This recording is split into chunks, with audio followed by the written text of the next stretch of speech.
See on Chris's channel. I always use Chris's channel as the. Oh yeah, it's on YouTube. I mean on my Facebook. Isn't that episode number 14 today? 15. 15, I think. No, or because are we not counting the week that we? 14. Is it 14? It's 14. So we missed a week. Oops. Crap! Has it been 15 weeks total though? Yeah. No, it's 16 because we missed one show. Wait. Weeks total though? Yeah, 14. Last week was 13. So it's been 15 weeks. Yeah. 15 weeks. Jesus. I'm going to tweet out the link here. So maybe somebody is tuning in. Where's my iPad? There's 30 Guys, I people just baked another cake. Facebook. I literally just got it out of the oven. It's not the same one you sent us or you posted? Exactly the same one. It looks pretty good, man. I've never had a non-cheese cheesecake. A vegan cheesecake, I mean. What's it like?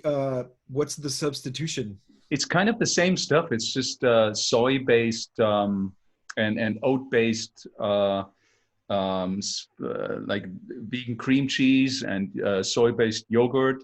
But it's more of a I don't know how to say it. It's like more of the consistency of the yogurt is a little bit stiffer, and we call it quark. I'm not sure if there's an English word for that. Is there? Same. Quark? Yeah, it's the same quark. Yeah.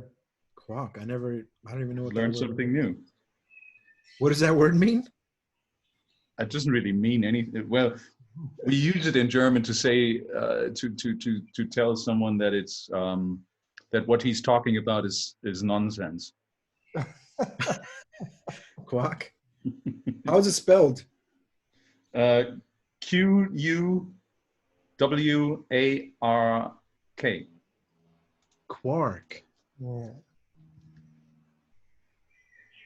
Oh, quark. I thought, okay. The accent, your guys' accent threw me off. I was thinking of a completely different word. Quark. I could show up now, but I better let it cool down and it's too hot to handle. Yeah. Okay. Hi guys. Hello, hello. Hey. Everyone, welcome to episode number 14, as we just found out, of DJs and Beers. Cheers. Look, Cheers. cheers. I'm being political already again. That's a cool label. Where's that from? It's the same. It's a Frankfurt brand. It's a Frankfurt Helles. It's just, they just did a buntes, which means colorful. Nice. And Helles means light, you know? Yeah. Do you actually know what Helles means when you well, you're drinking a Pils, right? But do you know It's similar to a Helles, yeah, isn't it? It's similar to a Helles, but the actual meaning of the word Helles is bright, light, like light. Okay. Hell is. It's like if Opposite of dark. What is the yeah, that's what I'm saying. If you know an American person would read Helles and they would think it's like some dark shit. Yeah. Because it has the word hell in it. I don't know. Damn, I always keep forgetting this. So hi everyone. Tonight we're sadly missing Mo, who cannot join us for this show, and Ali, Mr. Dubfire, is somewhere on a trip with his brother and the family, and he's going to join us at some point because he didn't know yet when he would join us. But we have a really fantastic guest. First of all, I'm sure you're all happy to join David, Matt, and myself on the show, right? Is he And here? shall we get our guest in? He's waiting for us. Yeah. Yeah. Matthias Kaden is our guest. Welcome, Matthias. Whee! Hey, man. Hey, hello. Hey. Hey, Matthias, welcome to the show. Hey, thank you so much. Thank you for the invitation. Hi. Cheers. Cheers. I'm still having water in my glass. I'm so sorry. You actually have a beer on you, Matthias? Yes. Actually, I have to say, I'm not really into beer, but today, What? not really, but yeah, today I already drank a half. So what's Nice. your drink of choice when you DJ? then? When I always love to drink rum and Coke. Oh wow. Okay. What, dark rum? Like a Like a brown or dark rum, yeah, always. Like, yeah, Havana mostly in the clubs, or like I Wow. prefer Zacapa or Don Papa. Yeah. So you drink That's it at home as interesting. well? Yeah. I'm not a big rum fan. That's interesting. I'd love to dive into that directly because, you know, if you have a drink that is so specific as rum and Coke, which is it's a pretty specific taste, Yes. you know, and you like, you don't switch around. You're just saying, you know, like, let's get a vodka tonic or something like that. Yep. It's rum and Coke since like what, years and years? More than 10 years for sure, because I don't drink vodka, gin sometimes, tequila, maybe 1-2 shots, but mostly rum, but not the whole night. Sometimes maybe the beginning with Coke, but at the end it's too much sugar and Yeah. I was then- going to say, it was this all, when I used to drink spirits in clubs playing, if you drink, especially if you drink with like sugary, I mean there's loads of sugar in rum already, but I mean it's just I could never sleep, you know, it's just full of I don't want to sleep, you know, I always stay awake, so it's fine. Yeah, it gives a lot of power. I don't know, I love to drink it, the taste is nice and it gives me some power. Yeah. What's the name of the drink though? The rum and Coke. There's a name for it. It's Cuba Libre, isn't it? Cuba Cuba Libre. Libre. Yeah, Cuba Libre. But That's what it mostly was. I drink without the lemon because then it's too much acid. If you drink the whole night, then the acid's like. Wow. So, but I for sure it have to have the ice have to be inside. Yeah, with ice is important. Waters it down. So, but today I choose a very regional beer because I live like 2 minutes from this brewery. It's called Köstritzer, Nice. and it's like 2 minutes from my house. So this is why I choose this as my first beer. And David, did you see it? They make a pale ale there now. Yeah, Yeah, I saw I because choose that's the pale oh, ale. it's not a Yeah. pale, but I love pale ales. Yeah, it's really nice. What city do you live in? My city called Gera. It's like 1 hour from Leipzig, Okay. 3 hours from Frankfurt, 4 hours from Munich, in the east side of Germany. But the most biggest city is Leipzig or Dresden. Okay. And we have Erfurt and Weimar. They're very known here. This area called Thuringia. Yeah. I've been to Erfurt once. And you want to hear something funny? I forgot the name of the club. It was like 5 years. What's the big club there? The biggest club now called Kalif Storch. Kalif Storch. That's the one. Yeah. Okay. That's where I played. This is the main club. Yeah. Random story about this club. I played there. I think it was about 5 years ago. And one of the guys working there, he was from this city that I live in now, Signal Hill, which is a completely random city in California to be from. And this guy was like, "Hey, I'm from Long Beach too." I said, "What the hell?" And he's like, I'm from Signal Hill. I was like, "I live in Signal Hill." So I thought that was super bizarre that somebody was from this town living all the way in Erfurt, a city that I'd never heard of before in Germany. But you remember the name maybe? The guy's name? I don't remember his name. No, but he was working at the club. Okay, but Kalif Storch is now maybe the best club we have here around in our area. Yeah, it was great. I had a great time. They made dinner. They cooked in the kitchen up there. They have like a little kitchen. Exactly. They cooked. Yeah, it was great. I think Crew Matt was also awesome. played there. Matt, you played there? Yeah. Super good club. Very good club. Yeah. But yeah, that was show pretty funny. Pretty funny. So this is why I choose the Köstritzer. And this is very known actually for this black beer. It's one of the famous black beers they have around the world. Nice. Oh, okay, nice. Yeah, but the I pale actually ale. know the name as well. Cheers. Yeah, Cheers, guys. But that kind of brings us into the whole subject already, which I'm so curious about, because maybe we have some young viewers who are not aware of the history of Germany. That Germany used to be 2 countries, East Germany, West Germany, and that was broken up end of the 80s. And Matthias, you grew up in the eastern part of Germany. I grew up in the western part of Germany, never actually visited the eastern part of Germany.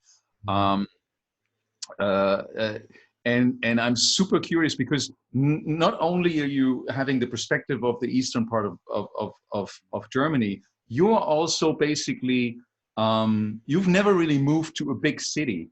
You're a really perfect example of a DJ who made it in this business, who like really stuck to his roots. I mean, I moved to Frankfurt in 96 at some point. I mean, I'm not too far away from here. I grew up, but usually, everybody moves to Berlin, everybody moves to bigger cities, New York, wherever you're coming from. And you basically stuck to your area. Where you're sitting right now, this is obviously your studio. Since when is this your studio? And why did you stick to this area? And how, like, that's a long question you can answer for an hour. Like, how did you manage to have a successful career, not being in the middle of the hotspots, of the electronic music hotspots, and I think that's a really good example for some of our viewers who maybe live in remote spots and try to make it. And actually, you started making it before the internet started, pretty much too, right? Absolutely. I was when the wall fell down, I was 9 years old. Wow. And it was, with 9 years, my mom, my dad, everybody around me was crying. I was like, what's going on? Because before, we was very hidden behind the wall. There was no chance to buy a banana or a melon. Everybody makes jokes about it, but it's a true story. We had even like chocolate or Milka or something doesn't exist in our world before. So when the world fell down with 9 years, everything was possible. We went to the first time I went was to Kassel, to the western part of Germany. Yeah. So it was a crazy time for all of us. But then, I love my area. I born like halb an hour here from Gera. And I always loved to be here. I loved the scene, what was growing in the 90s. I went to a first techno party in 95. So, and then the scene was already growing at that time. There was so many people coming to our area. There was a few clubs already. We had like a famous club in Gera called Kegelbahn. There was like, I think Dr. Motte played there, and Pierre from Stammheim, from Kassel, rest in peace, Pierre. And so it was growing. Then the first record shop opened here in my area called Underground Wear, where we started to buy records. And then more and more the scene got bigger. There was more and more clubs opening around that time. So, but for me, was everything new. And the feeling for all of us when the world fell down, we were like, everybody came together in that point. At the end of the 90s. For the music scene, personally, with the neighbors, with everybody was more happy because finally nobody spied us again. Spied on you and controlled you. Yeah, this was my parents, my grandparents, my granddad went to jail for 2 days because he tried to watch on his television, West German television. He stick some cables together to watch the TV shows from West Germany. So they found, the spies came and they said, okay, you have to go to jail for 2 days. Wow. So it was a crazy time, really. Because I remember when, I think it was at Marcel Detman's wedding, his mother was there, and we were talking about when the wall came down and he was at school.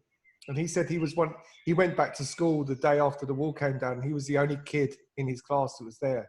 And a lot of people left his village or because I think he's from like not so far outside of Berlin. Fürstenwalde, Marcel. It's like, it's close to Berlin, like 1 hour from Berlin. Yeah, but he said a lot of people left, they were, and for sure, because a lot of people thought, okay, maybe this is not really true that the wall fell down, but they had the chance and they all left because they thought maybe in 1 year everything is closed again. Yeah. So, it was a crazy time. I lost a few friends also that time. Yeah. But when was the first the record store, local record store that opened to you? I think it was 95. Okay. 95. It was a typical store at that time with clothes and a corner with some vinyls. Yeah. So, but then, from Leipzig, from everybody around, every kind of DJ, they came then to buy the records in our shop here. So, and I spent there every day in the shop, listening to music. At that time, techno was huge in Germany. Yeah, Chris. So there was a lot. I remember I was not really into house music that time, but then 1-2 years after, more and more house music came to our area. And especially, I think my part here in Thuringia became more and more into the house music. You know, we listened to Chicago house a lot, all the stuff from New Jersey, New York. Yeah. Yeah. Mm-hmm. I remember that. I remember that really well, actually, because I kind of started to be getting a little bit more gigs outside of Frankfurt around the 95, 96 time. And it really, especially in your area, like there were so many little clubs in little villages that I even had a hard time pronouncing, in Schmalkalden and yes. in Ohrdruf. And you played a lot in our area. I visited. It was insane. I remember just like getting in my car, driving over to the A4, which is the Autobahn over there, and it's kind of like a 2-hour drive, maybe 2.5-hour drive to over to your area. But it was always kind of almost visiting a different country still at that point, because the division was just so long. And I exactly what you're saying. I remember this. The mood there was just so, like, people were just like so relieved in a way, relieved of, oh, this pressure is gone. We can party, and it was very authentic, very natural. It was not really polished, you know. It was really old, like kind of like factories that were used for parties and everything. It was a brilliant time, and especially also in your area. I saw you a couple of times in 8. Mai, you remember? In Chemnitz, der Club 8. Mai. Oh yeah, this is very like, long time ago. Yeah, we did tours there where we had like, I did tours in 2003 and 2004. I think it was around that time in Club 8. Mai, 2003. I think it was earlier. It was also earlier, but in 2003, I remember we did a bus tour with Gaetano Parisio, Steve Rachmat, Adam Bayer, and I'm not sure if Marco Carola was also on board on one of those gigs. Wow. And myself. It was really, really, really amazing, and it kind of lasted very long. And it's great to hear that you actually still have those clubs there. Did you have a big influence on that scene as well? Obviously, then after the initial start. Yeah, it was. Yeah, how can I say? It's a weird question, is it? Yeah, weird question. Now, I started really to play in clubs when I was 15. Oh wow! It was like 1996. So then I started. I had already my own resident, or my first resident club here in Gera. I always had to bring someone who's 18 because I was not 18 at that point. So crazy. I always had. So I think maybe influence for my city, yes, but I'm a part for the whole scene here. I think in East Germany. Yeah. Were you throwing parties as well? Were you throwing parties at some point as well? Yes, in your city. Yeah. We had this famous club Kegelbahn, this famous club, and then also we had this other famous club called Biux Ultra.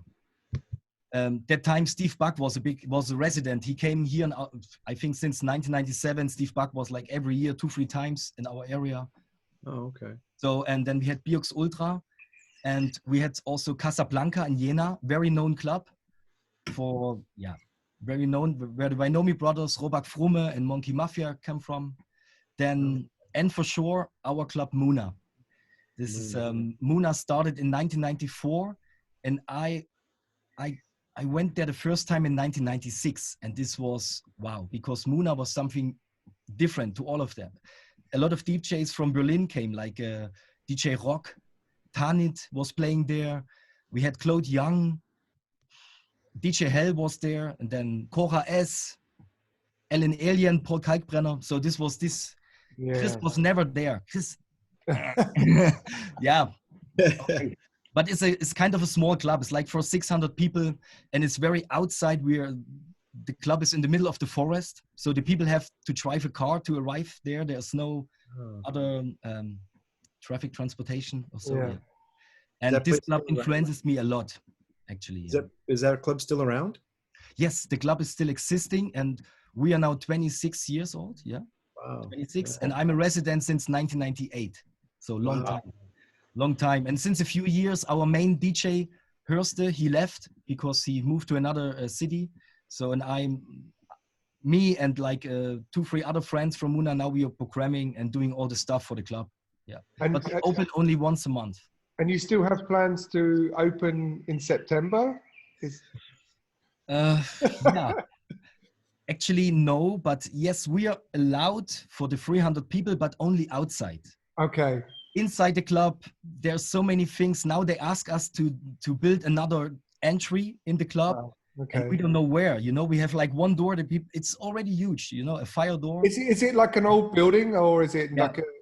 It's okay. a very historic building because it's called Muna, Yeah. and it is an old Munitionslager. I don't know the name. It's like for the war. You know, like 1990 in the 1940. A warehouse for ammunition.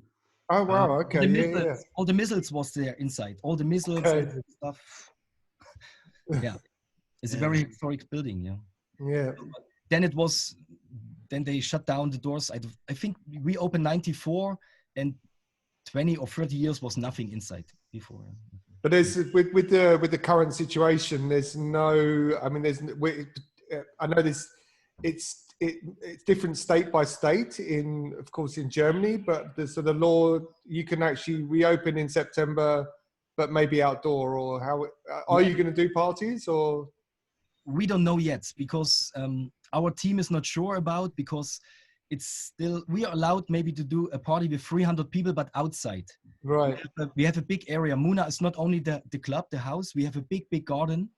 I think like 3,000 square meters or something or more. So we are allowed to do parties outside, but we are a little bit scared because you have to write down a plan for the hygiene. Yeah. So, and it's not that easy because you have to double the security.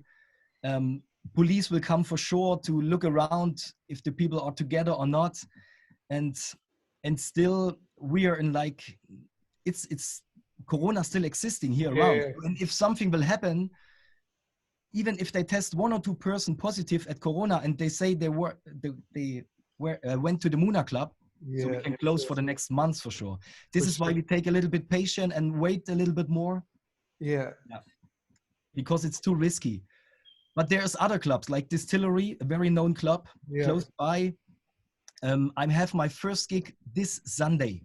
Oh, really? But in the garden of Distillery. Okay, So they opened the garden for 200 people. And I saw already on Facebook, I think over 1,000 wants to come. But they have to move soon as well, don't they, from this venue, I think. They also have to move. I think they still have the permission for the next 2 years. And they already found a new location. You know, Distillery, and I think they can, it's shitty to say a new panorama bar, but the building and everything looks like another building. I mean, it's always, I played there on, I think, Christmas Day this year. It was a weird, but it was amazing. I mean, it's such a great club to play at. It's always really amazing. And they do parties 2 times. I actually prefer upstairs to downstairs. Upstairs, the sound system is... I never played downstairs. I always play upstairs, I did a lot of times in 96. 97, 98. This came a lot. It was like boom. But it's a beautiful place. And actually, it's the same location since 1996. Okay. Yes. Well, I wanted to ask you a question, Mathias. 1995 maybe. Chris, wait, I think they moved. I think now the new one will be the 3rd location already. Yeah, it will be the 3rd location, but this location now is already since 95, because that was okay, I thought a little bit later, but yeah, maybe you're right. Yeah, that was the first. My first gig there was in 96, and it is probably the club that I played there last year too again, and it's just an insane idea that you go to the same club like literally 24 years later. Yes. Yeah. And it's still run by the same beautiful people, by Steffen. It's so good. Yeah. But apparently that's part of your area there. I mean, when you talk about Muna, it's like, why do you think that is, like that there's such a consistency? I mean, not only with the clubs, also with you having been living there for so long and basically also energizing the scene around you all the time. Like, what's the key to that? There's rarely places on the whole planet, I think, where things like this are happening. And we have a few, because in our area we have Casablanca with 30 years, We Wow. have Distillery, I think 28 or 29 years, and Muna with 26. So it's a long time. I don't know really why, but but I'm super happy that we have this. Yeah. The scene is very thankful still here. For sure, the last years, a lot of things changed. There's a new area. Young people come to the club, thanks God. But still, the people are very thankful. And if you one time love your club, you go there. Even if you have kids, if you have to work, you visit your club once a month for sure. And this is also the good thing with Muna.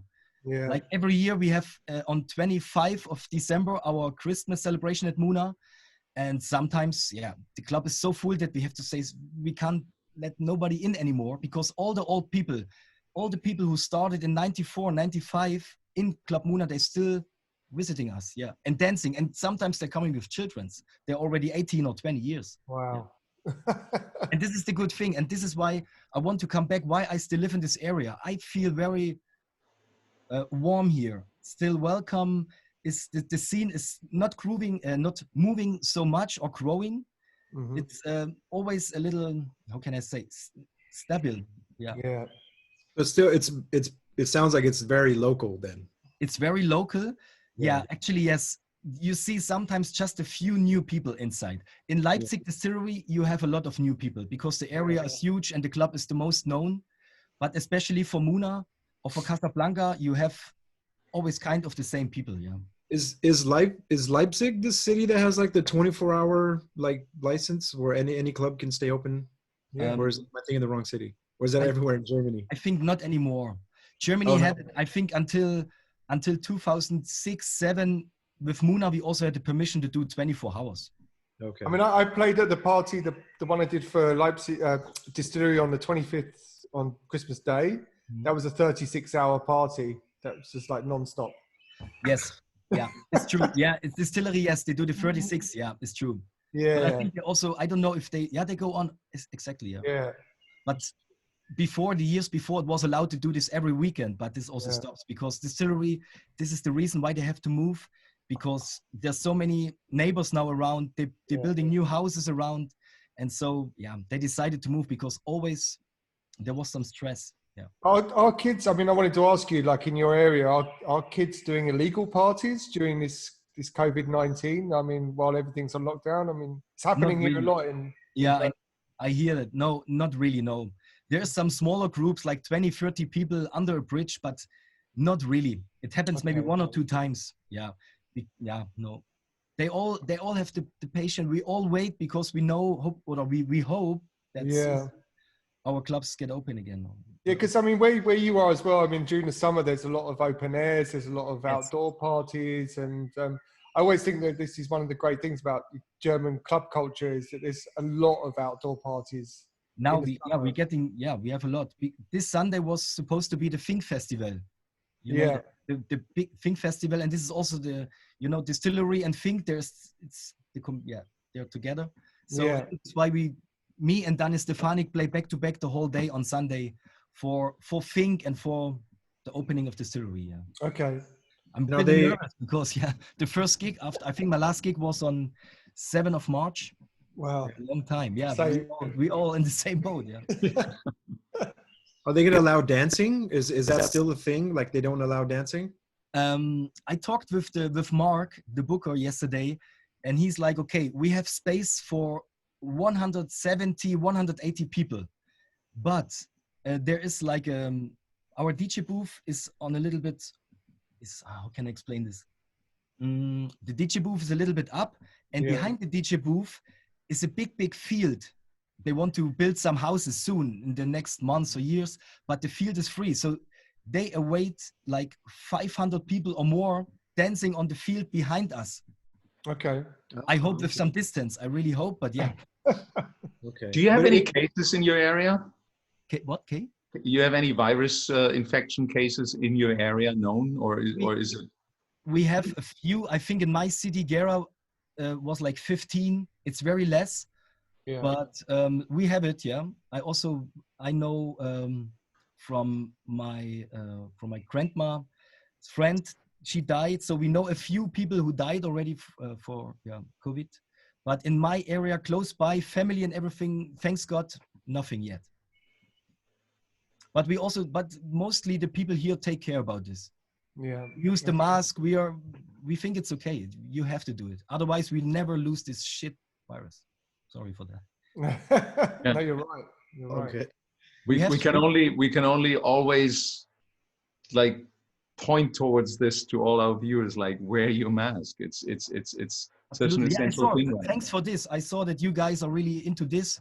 I Yeah. have a lot of friends, also very, very close friends, very intelligent friends. They say like, yeah, this little flu. I'm like, what are you saying? Yeah. But I actually, with some friends of mine, we stopped the conversation about this because it makes no sense. At one point you fight and maybe you lose each other, but we love each other actually. But at this point, we are super different. Yeah, super different thinking. Yeah. And have you had any gig offers so far in the last few weeks, apart from the one at the distillery? Yeah, but just Travel, like distillery, then in Hanover there's the Pan Club. Yeah. From Chris, he asked me to play for a beach party. Okay. It's like he rent a place for like 300 people. The people sitting in front in the beach, chilling, drinking, and behind the DJs play. I think Adana Twins played there like 2 weeks ago. Yeah. It was looking nice, and I said yes for sure because if there's a little possibility, for sure.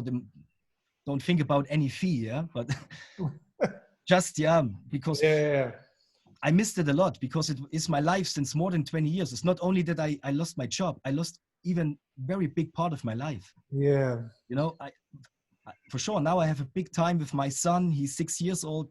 He's going to school soon. My girlfriend, they're happy that I'm here, my family, but they all know me and I miss it.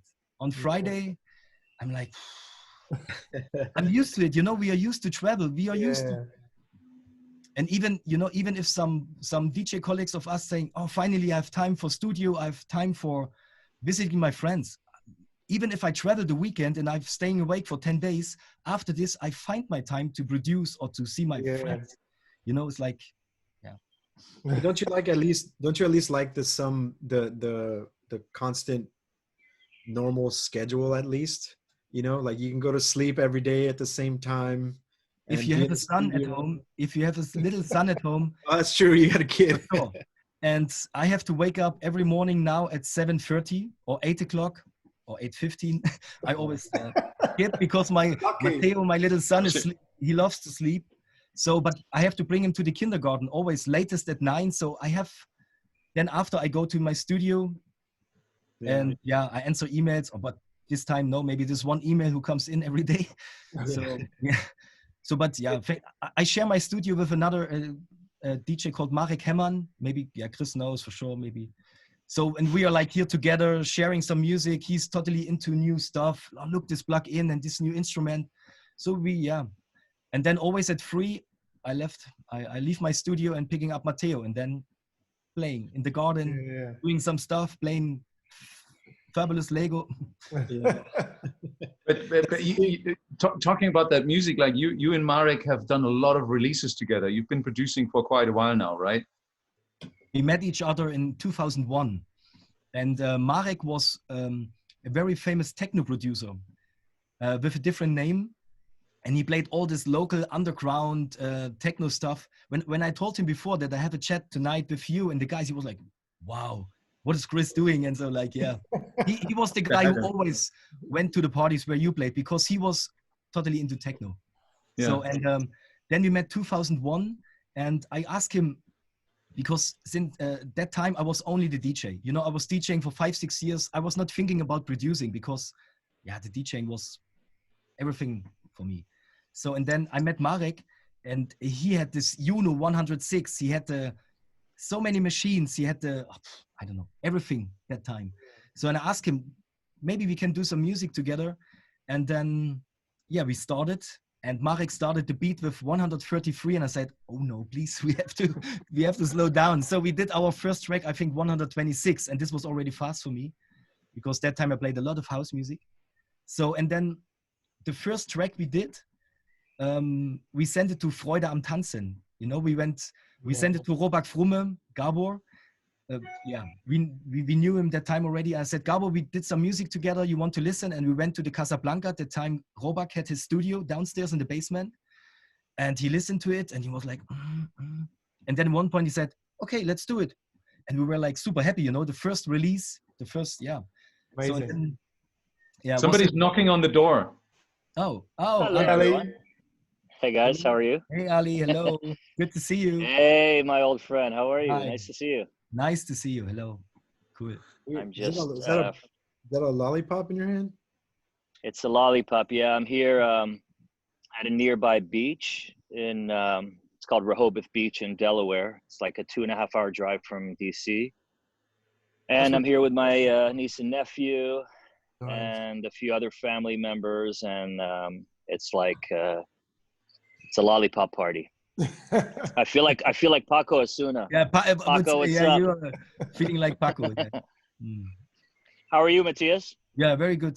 Now very good because I can talk with some person that we share the same feelings right now. But normally the last days were a little bit hard for me because if you realize, we talked about, Matt asked me if we start again in our area in September or maybe October, but it doesn't look like this, that we really can start this year. We have to wait, and this makes, it's a critical time because, what to do?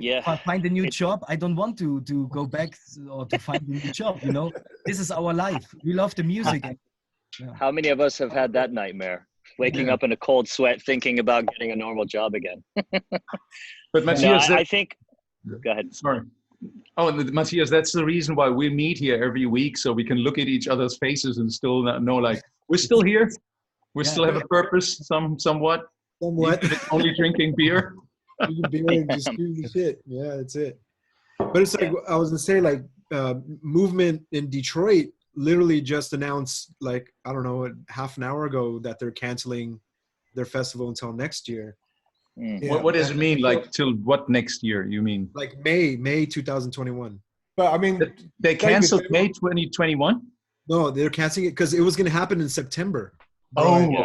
Nobody really thought ever that would be happening, right? That's why I was like, I can't believe that they were still holding on to that. Like, I don't foresee, especially with the way US is going, I don't foresee it happening at all this year, anything. I think there's 50,000 new cases, overnight. 50,000 new cases. Overnight. Yay! USA. I guess you guys take it with a bit of humor. But I wanted to, Matthias, to go back to that because the idea I always had when I drove east to play, techno was always pretty strong there, like the underground techno, but there was always this big, super strong house scene. Yes. And I never could explain why that was, especially in your area. Like, why were you what made you so fascinated to get rather into house, and a lot of other people in that area too, other than just following the trails of techno? We had, my area is Thuringia, and the other part is Saxony, called Saxony, So, and Saxony was always into techno. Always very hard techno, but our area with our club Muna and the clubs around, I don't know why in the end of the 90s, we were only playing house music. Even me, I was only, techno was huge. Frankfurt, you, Sven, I know. All the DJs, Pascal Feos, all the guys like techno, but I don't know why. We love to visit these venues where you guys played, but we were looking to, I don't know at that time who was like Heiko MSO, and so started, with this Playhouse and everything. This was not more our kind of groove, we wanted more the groove, more the warmness, the Chicago house, Masters at Work, Ron Trent, all these guys, Frankie Knuckles for sure, all these big names. Yeah. We're like, we waited every week for a new record, arrived to the record shop, like real house music, I don't know. How do you explain that? Where did this come from? Because it is that pocket in Germany, and still is, obviously. And this pocket of Germany very much influenced the rest of Germany's house scene, because you're probably the strongest part of house scene in Germany since that time. Let's say apart from Moose T and Hanover and that part, maybe. Don't you agree a little bit? Correct me if I'm wrong. Yeah, a little bit, but we are a small area, but for sure maybe we had an influence. But I think we had famous DJs in the 90s, like local DJs and they all came up with house music. You know, like we had, you know, remember DJ Jauche? Jauche, yeah. Yeah. Dixon, you know, we had Dixon for so many times, and he always came with this deep house. Everybody was like, even us, you know, like, wow, so slow music. Oh my God. You see how he always keep his style, and yeah, we know, we all know the story. But even Muna, I think since 1998 or 99, we stopped to book techno acts. We only were into house music. Only maybe we had sometimes Alexander Kowalski or Paul Pritchich. This was for a little bit more techno, but not cold. Was not like really the Schranz. Yeah, was like more the, Chris is smiling. I'm gonna get a beer. Yeah. Don't speak Matthias, about you're from Leipzig? Or? No, I'm from a city called Gera. It's like 45 minutes, 1 hour from Leipzig. And the closest more known city is Jena or Weimar, Erfurt. Yeah, that area, I mean, Matthias Tanzmann is from Leipzig. And so Matthias you guys are quite housey from, you know, that particular area. Matthias is a big example. At the beginning, I don't tell the first DJ name he had, but the second project was Gammat 3000. And then Matthias, is a big example. He played only the deep house, you know, that time. Where did the house music influences come from back then? All from Chicago, New York, New Jersey, all this, USA. And also for sure, always the Detroit, you know, the underground. Still, my friends in 2020 still wearing the UR t-shirt. This is something, the Detroit, all the Carl Craig, all this more groovy house. It's this is the people loving it still. Yeah. But were you guys buying it from the record store, or I mean, there was no. Were you listening to this stuff on the radio? Were there any local radio DJs or? No, that time we only had Hard Rock Club Night, and it was techno. Yeah. So maybe there was too much techno. This is why we were looking for some different kind of. You were a reaction. I always think it's a reactionary thing, you know. Yeah. That's why people react to. If there's too much of one thing, people go the complete opposite, you know. And we drove to Berlin to the record stores, you know, even Hardwax. If you find all the dance mania, all the groovy, funky, dirty house sound we were looking for, so we drove to Berlin to search for some house music. Were you into like the basic channel stuff, the sort of deep, minimal, groovy? Because they were quite housey as well. Yeah, for sure. When their music wasn't too left field and minimal, did you adopt? Was that an influence for you as well? Absolutely. All this, basic channel for sure. I'm Your Brother. All these amazing records. That time. This is we still play these records here because it's something that we never can leave. Yeah, and this, we always, my group and my friends around, we always looked for something more warm, more deep, with maybe some techno elements, but more deep, and some voices. Yeah. And your music was always, I remember, one of the reasons why it spoke to me was it was very rhythmic.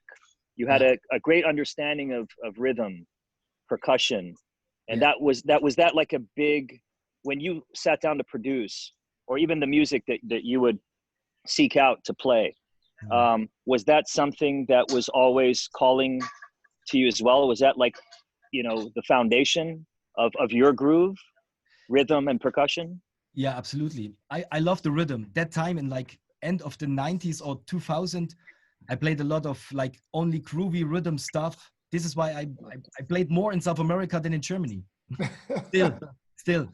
But for sure, for now, my music changed a little bit because all this groovy house music, all the new stuff that you can listen from on Beatport or something, it changed too much to a commercial way or to everything is on repeat, all the time, repeat.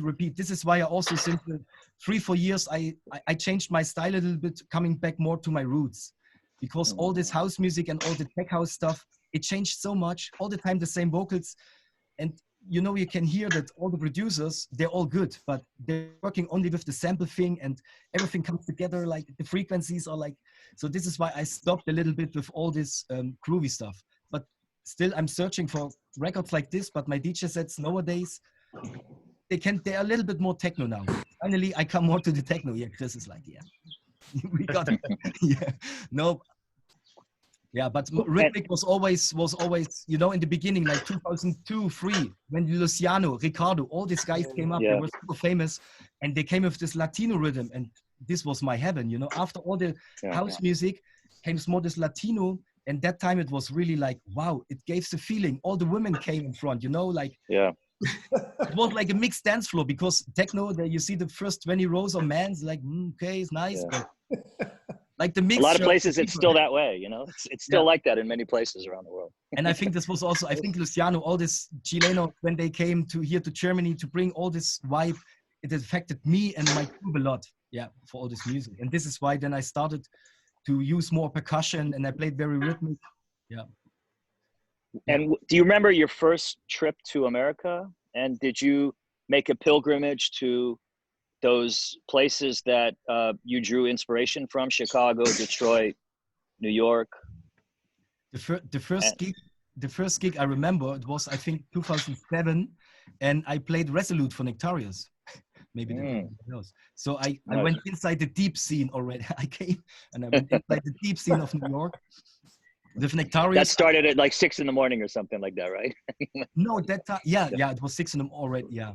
So I spent there 1 week, and I think it was New York and San Francisco the first time. I think Chicago and Detroit and Los Angeles came later, around 2009, 10 maybe. Yeah. Okay. So, but for sure, first time in Chicago was for me like, wow. I played at what is the famous club? Smart Bar? Spy Bar, Smart Bar, Sound Bar. They're all called bar. Yeah, Sound Bar. I think Sound Bar. Sound Bar. So yeah, for me it was really nice to be in the city where all my influences were like, yeah, this was really good. What about LA? Where did you first play in LA? LA, only warehouses with some Latinos. Yeah. Yeah. I wonder if it's Droid now that I think about it. What year was it? I should be around 2010. I remember my first warehouse party in LA. I played there. This was the time I released a lot of stuff on Vacant in Berlin, our label. So since 2004-5. And so this guy who picked me up from the airport, he had this license plate Minimal. And I was like, okay. He was like, yeah, let's see what's going on. And then we had a warehouse party, and he was the biggest Vacant fan. He had all my vinyls. I had to sign all the vinyls. Wow. And then this was cool. And in the night, before I started to play, I was, I don't know where, around in the backstage. And then I heard some shotguns, like a gunshots. What's going on? And then the owner came like, we have to be quiet. I said, what's going on? You know, like the East German guy in LA. And then he said, the owners of this area is like a gang. They want some money, but we don't have the money yet, so we don't know. And I was like, oh my God, I'm in America, shit. Actually, my first time in nice taste of LA. Oh my God, I was like, wow, it's really like in a, you know, normally I know. It used to happen a lot like that, like 15 years ago and before, downtown and warehouse parties, because like downtown now it's like super gentrified, so there's really no gangs around there. But back then it was like if you were throwing a warehouse party and the local gang didn't know about it, they would roll up to your party and let you know like, hey, we run this neighborhood, so you either let us in and drink for free or you got to give us some money. And this was the funny thing. They became some money, and then they stayed with us at the party. I was like, what are the guys? No, they're having fun. I'm like, okay. Yeah, most of the time. We have a lot of fun. And they said, like, yeah, in 5 minutes you have to start to play. And I was like, so my everything was shaking. Like, what? Yeah. I wonder which. Isn't that the beauty of electronic music? I mean, just like this is still so mind blowing to me. You have to think about this. There's this kid in East Germany from like small village getting influenced by records from Chicago, produces them himself, becomes really famous in the scene, gets booked back to Chicago where people go and get to see him. And I don't know any other music scene where things like this. Yeah, I'm super thankful because this is what you said at the beginning. I'm not in the main spot, you know. I'm not in Frankfurt, not in Berlin. I'm like in Gera. Yeah. Even after this chat, you all will forget this name because Gera is like, it's a small city. All my friends, all my DJ friends, all the talented designers, everybody left. Right. Like just maybe, I have a few DJ friends for sure, but all the others, at first they left to Berlin. than Leipzig or Munich, but everybody's leaving my area. This is why it's not my mission, but I want to show the people, you know, you can live wherever you want. You can do it, you know, even you have the chance to chat with you guys when you are in Gera. Did you ever encounter that people weren't giving you the right recognition or respect because of where you were based, and you were making music and you're releasing records from a particular area that wasn't maybe known for, that wasn't like Berlin or Frankfurt or Hamburg or Munich or whatever, you know? Did you ever feel that? The last years I feel it, because if the people recognize that I do this since 23 years, so they're like, wow, since such a long time. And then I think at the beginning was for sure, there was also sometimes a fight in this area. Oh, Mathias is playing there, and we also don't want to play there, but why he? So at the beginning was always this little bit, yeah. But now I think since a few years, and I'm still doing this, I never left the music scene. I never left to produce music. And so I think since a few years, they are like, yeah, hey, okay. You're okay. The East German, it's not like America. You say, hey, bro, you do amazing. I love it. They say, okay. Do you feel like your area where you're living prior to or before the COVID thing, had it reached a peak? What was the peak of the music scene? Was it in the early 2000s, or is it still growing? Or I think it's not growing anymore. It's not growing anymore. I think the high peak was 2005, 2006. Was the high peak. Yeah. I think now, I mean, it's similar to Washington, D.C. I never felt like a real part of, I mean, there wasn't a lot that came out of D.C. besides, you know, that we had go-go music. We had like the Basement Boys. We had DJ Span, Mandrill, who was 33 and a Third Queen on New Groove, that record that sampled the older guy called Gerald's song. We had Vaughn Mason, who was Ray's Break for Love, and he did the Bounce Shake Roll. I can't remember the name of that song, but Bounce Rock yeah, Bounce Skate, yeah, classic song. So we had a few things over the years, but you know, we have Thievery Corporation later on. I mean, Deep Dish, we came out of there, but I just never felt like people respected DC in the same way, and they didn't. That they did people who were coming from New York or Chicago or Detroit. Mostly the people, you know, I released the first records on Freude am Tanzen. This was our bigger label in this area. This is why people around the world know more Jena, the city besides of Gera, because of Freude am Tanzen by Nomi Brothers, Musik Krause, Metaboman, all these guys. Yeah. It conquered the world. I just remember, I forgot one thing. There's one DJ, sorry, not DJ, a DJ girl. She's from Gera, Dana Ru. Dana Ru is from Gera too. Ah, nice. Okay. You know, from Cocoon now and producing with Andre, Galuzzi, and so. Yeah, she works with one of my best friends, Jamie Fry. They have the distribution company KMA 60 now, so and a little store here. It's amazing. Yeah, Dana. Yeah, very nice. So, but yeah, she lives also in Berlin. Best example. She lives in Berlin. Yeah. Yeah. Yeah. Wow. So are you a big beer drinker, Mathias? Not really.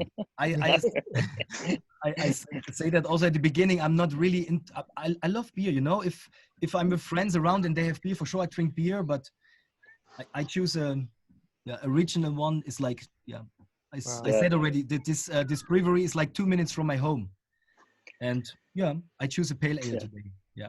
It's funny because we and they do a pale ale, which is actually then again a beer that basically became famous because of the craft breweries in the USA. So now your little brewery next to you is doing that because this, like, the brewery world is entangled as well. But how is it for you, the pale ale? It's good.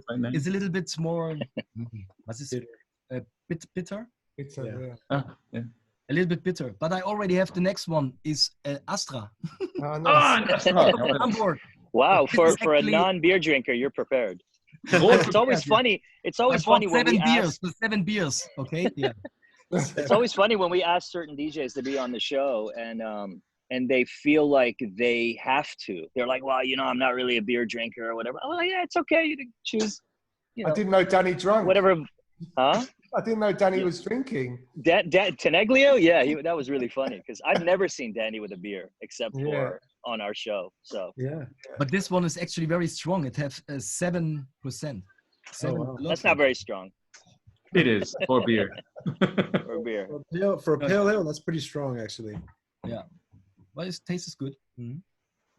Yeah, I don't know if living next to a brewery is a good idea for me. Yeah, sometimes also when the wind is like in a good connection. Oh, you can smell it.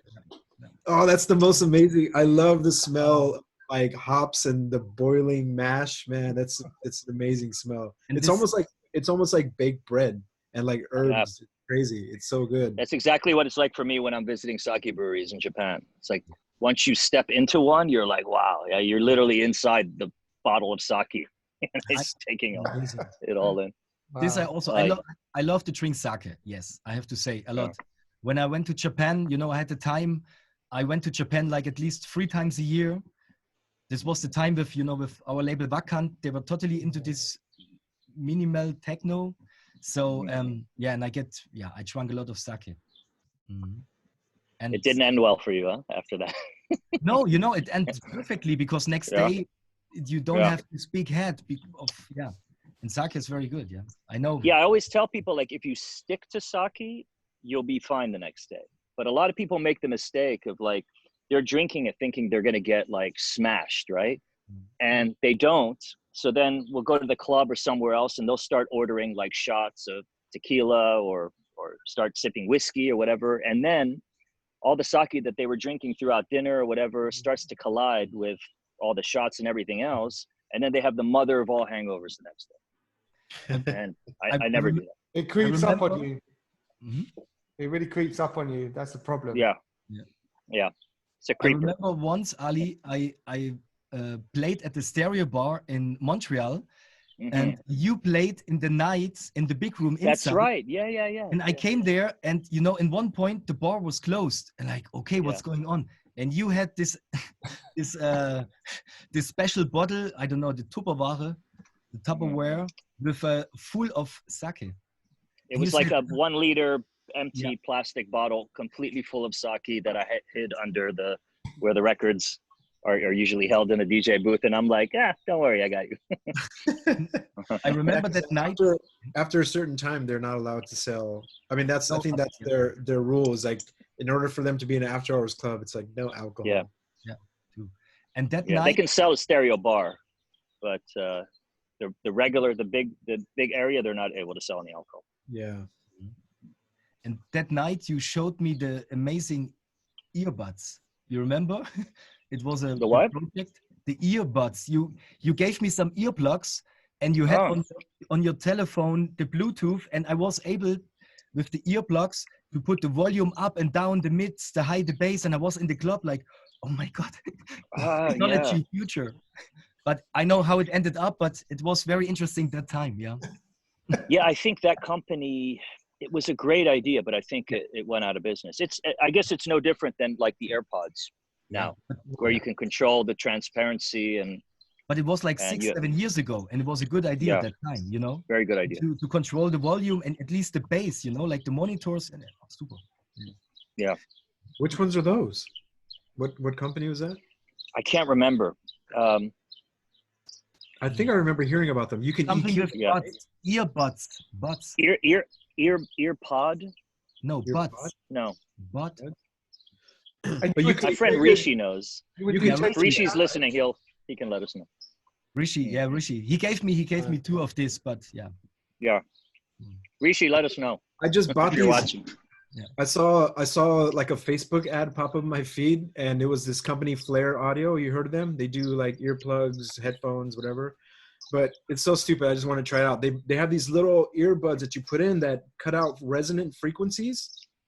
So it actually, when you're listening to music or anything, like these harsh resonance frequencies that your ears normally would catch because of nature, that those are filtered out and you can hear music in a totally different way. So I was like, you know what, I'm gonna try it.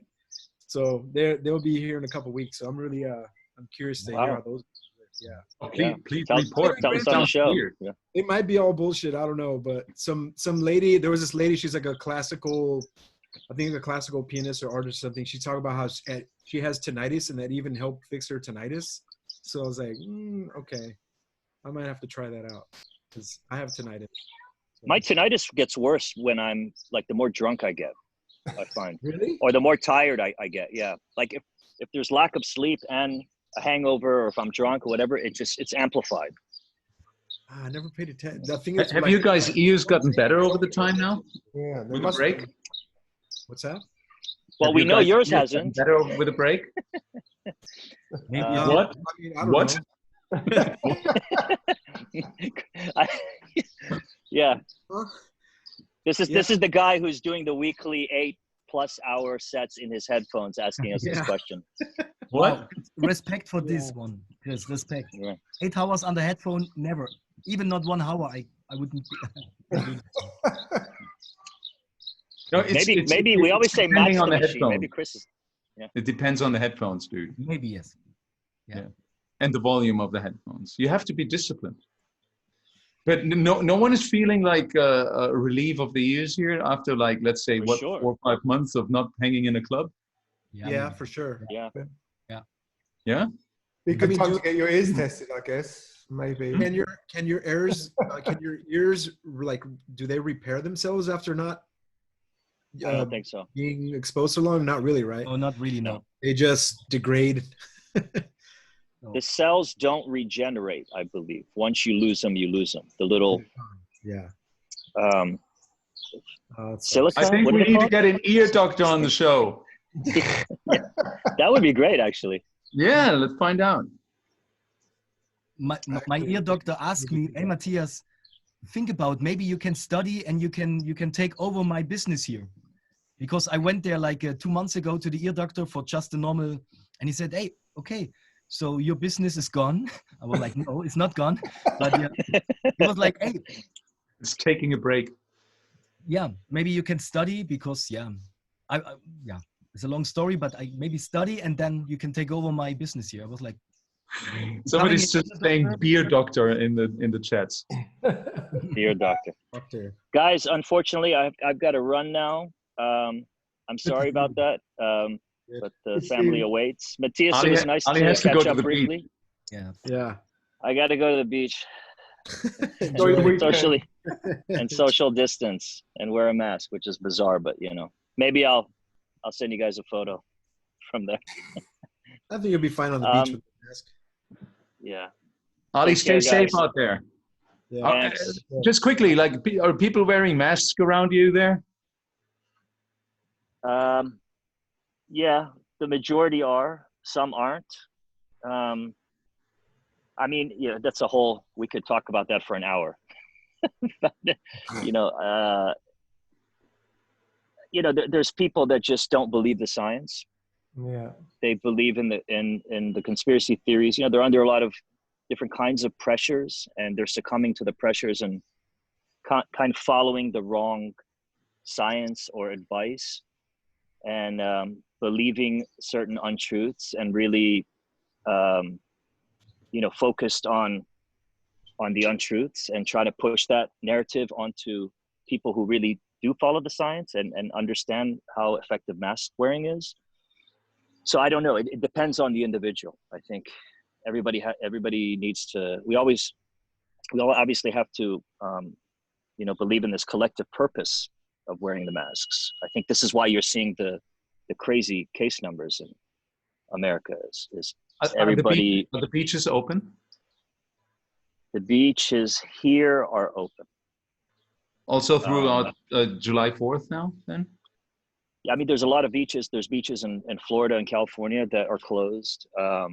When the day that we were leaving, I saw something about some lifeguards here, like 3 lifeguards got COVID, and maybe some people in restaurants and stuff. But yeah, it's I'm sure if they'll probably close this any day now, as the case numbers continue to climb. Well, Ali, stay safe there. Thanks for hopping on. Thanks, guys. Peace. Bye, everyone. Wear your mask. Yeah. Bye, Ali. Ciao. Bye, Matthias. Bye. So that's the thing. It's like people would argue that, oh, well, look at the science of wearing a mask and it works. And then there's people like, that science is bullshit, man. This is the real science. So I'm like, what the hell am I supposed to believe here? Like people will say that, listen to what the CDC says. And then other people are like, oh, they're fucking bullshit. They remember in the beginning, they said not to wear a mask and they said it wouldn't work. And now all of a sudden they're saying wear a mask. I'm like, well, because they didn't know anything about this virus yet. You know what I mean? So, man, it's so frustrating. Just every time I open Facebook and Twitter and Instagram, people are just arguing against wearing a mask where I don't see a really big deal. I'm like, it's a tiny cloth over your face. Why is that so difficult? You're not, you don't have to go and like run a marathon in a mask. You know what I mean? Just like you're going to the shop, put one on. I don't see the big deal. Yeah, I mean, surgeons have always worn them, right? Everyone wears them. Surgeons have always worn them. People wear them in hospitals. I mean, but I've seen like memes. People send me memes of like, oh, have you seen the doctors in the lab? Like they're wearing a full, like a full getup, and they're like, and they expect a little mask to work against it. I'm like, that's the dumbest comparison I've ever heard of. I don't know. But we sadly see the outcome at the moment with the numbers in the US. Absolutely. Totally. That's exactly. And people are like, oh, they're just like, they're saying like now the numbers are jumping like this because obviously more people are getting tested, but then they'll say that somebody died in a car accident that had COVID. So that gets counted as a COVID death. You know what I mean? Do you think that so many people daily die in car accidents who have COVID and that drives the numbers in the States? Is that really a thing? I'm not saying that's the only reason, but saying that there are like people that have a heart attack. Yeah. People die of heart attacks all the time, and they test them and they had COVID, so they're going to have to tick that under a COVID death too. You know what I mean? Yeah. So I don't know how much all that is true. That's some of the conspiracies that I hear. So I don't know. I just say just put on a damn mask. Absolutely. You can only agree. I mean, it looks, it doesn't look good for the reopening of the US, to be honest. Anytime soon, actually. I mean, you're trying to reopen, but it's rather a reclosing going on, especially in California, right? You just sort of have reclosing. The beaches are getting closed again and stuff. How is your July 4th weekend going to be looking like? I'll probably just be in my mom's house with my sister. That's it. Like really nothing else going on. All the big fireworks shows have been canceled. They don't want people gathering in at least something. Yeah. So, but I'm sure, people are throwing their little house parties, and I've gotten invited to a house party with 10 people maximum. So people that I know are keeping it pretty well, what is the word? Concealed, I guess. I guess the thing is, this year it doesn't really feel like, I guess you got much to celebrate. America's got much to celebrate, so I think that's on people's minds as well, isn't it? With everything that's happened. Yeah. So, I asked that question on Twitter. Actually, it's like USA. What do you have to celebrate again this July 4th? Really? What is there? I don't want to be a dick about it. It's just Yeah. Freedom. We're celebrating. I wanted to ask you a question, Chris, because more going back to the DJing thing that I saw. I know in our little group chat you said you might be going to Rome. Yeah. So what what's happening with you and your traveling? There is a you know Spazio Novecentre. Yeah, of course. And the promoter who runs these parties has a rooftop location. Crazy guy. No, he's a super nice guy. Gianluca. I don't know if he's crazy, but he's super nice. I know.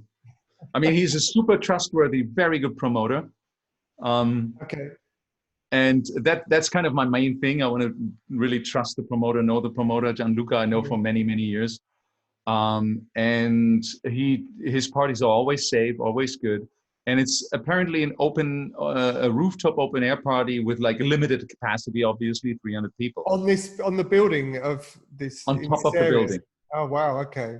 Because it's like a historic building, isn't it? In the Mussolini district there, that the buildings that Mussolini built over there. I mean, you never know if it's going to really be happening, but that would be the plan, you know. And it's interesting. I mean, there's a lot of ideas how to reopen stuff, and Mathias just told us a little bit about Muna and other clubs that slowly reopen. I read a really interesting concept by the guy from Lehmann in Stuttgart. You've all played there, right? Yeah. The really amazing Lehmann Club in Stuttgart. And Basti, who runs the club, came up with a concept of how to reopen, what the way forward would be to reopen clubs. And I find that concept extremely interesting. I'll try to summarize it quickly. It would work that there is a centralized ticketing system for a city, and that basically you have to leave your details, address, everything in that ticketing system. You are allowed to buy, in the beginning phase, for example, you would be allowed to buy one ticket for one party in the time frame of 1 week, you know? So you would say maybe, all right, I want to go Saturday night, I want to go to Lehmann Club. And Lehmann Club would open the doors, and they would maybe limit the amount of people inside for 300 people, but otherwise there's no restrictions. So it would be relatively normal club night, 300 people. Everybody who goes there, there's no door or something like that. You have to pre-buy your ticket. You leave obviously all your details there. You have the ticket. You have to show your ID at the door, and then you go and you have a good night. The advantage of this system is if there is a virus case, it can be really quickly traced back to the exact night, to the exact person, and everybody else can be basically contacted of that night. If, for example, the concept works well, also there's like loads of parts of this concept. Obviously, that the whole staff is changing every weeknight. You know, the staff that is working on a Friday night will only be working the week after on a Saturday night, and this way. There's a lot of hygienic measures being taken, and if it works good for 1 or 2 weeks, you know, you could maybe either increase the amount of people that are allowed to go to a club, or you could say to the people, okay, it works well, we don't have any new cases, so you're allowed to buy 2 tickets for a week to go somewhere, for example. And then you can slowly increase the number of people that can go out. Or if there's cases, you can like cut the club off, close the club down again. If there's a case, you know, contact everyone who's involved. The reason why obviously coming up with a concept like this is not only because business needs to be made and life needs to go on, also because, I mean, you not only notice that this in the United States of America with, let's say, sort of riots going on or something like that. We had that in Stuttgart as well, especially in Stuttgart. But in bigger places, here in Frankfurt as well, there's a lot of people coming together on outside spaces. And I'm sure Matt can tell us a lot about that in Berlin as well. And people want to go out at some point. You cannot control this anymore. So why not put in a system where you can control it and lower the number of illegal parties, which you can not control at all. Which eliminates Los Angeles straight away. All the best parties are illegal. Yeah, that's true. So that would be a concept that they're working on right now, and that they're trying to push the concept to the politicians now. But you don't. I mean, sorry, pardon my ignorance, but do you have ID cards in Germany? Are they a thing? Like, yes, we all have an ID. Yeah. Yeah. You do? Or yeah. You don't? Because it was always in the UK. There was always people voted against it because they said it was taking away their civil liberties of having to carry around these things. But just that point you made about the ID. About sort of signing up for clubs was that I think in Australia, in places like Perth, I think because they have a lot of violence, or they did have a lot of violence in clubs years ago, you have to scan your card, you know, when you go into clubs, so people know who's there and who's not, which, I mean, again, for some of the parties that we've all played at, they're illegal. I mean, it's going to be a difficult thing to enforce, even with this thing, like with ticket sales. It's only going to work at the clubs that are really, you know, above the law, you know. Absolutely. I spoke to Kobe, who runs Sound nightclub in LA, and I explained the concept to him briefly, and like after 1 minute he was like, impossible for us here. It's just totally impossible for us. This can't be handled, that can't be done. Even starting talking about a centralized ticketing system, nobody would ever set this up. This would be crazy. So this is very typical German approach, I would say, to start to reopen slowly a club scene, which I think we all feel need to be at somewhat being reopened at some point. You cannot keep everybody inside or illegally outside, crazy going crazy for a longer period of time. We have to find a certain concept. Yeah, I mean, I spoke to Marco Farioni yesterday, and it was his birthday this week, and he was actually the culprit who had the private party at Amnesia, I think on Monday, for that, which I think made the headlines in some newspapers, and they got raided at 8 a.m. in the morning. So he had this little private party there. They had Ibiza. Yeah, in the main room at Amnesia. They only had like 100 people.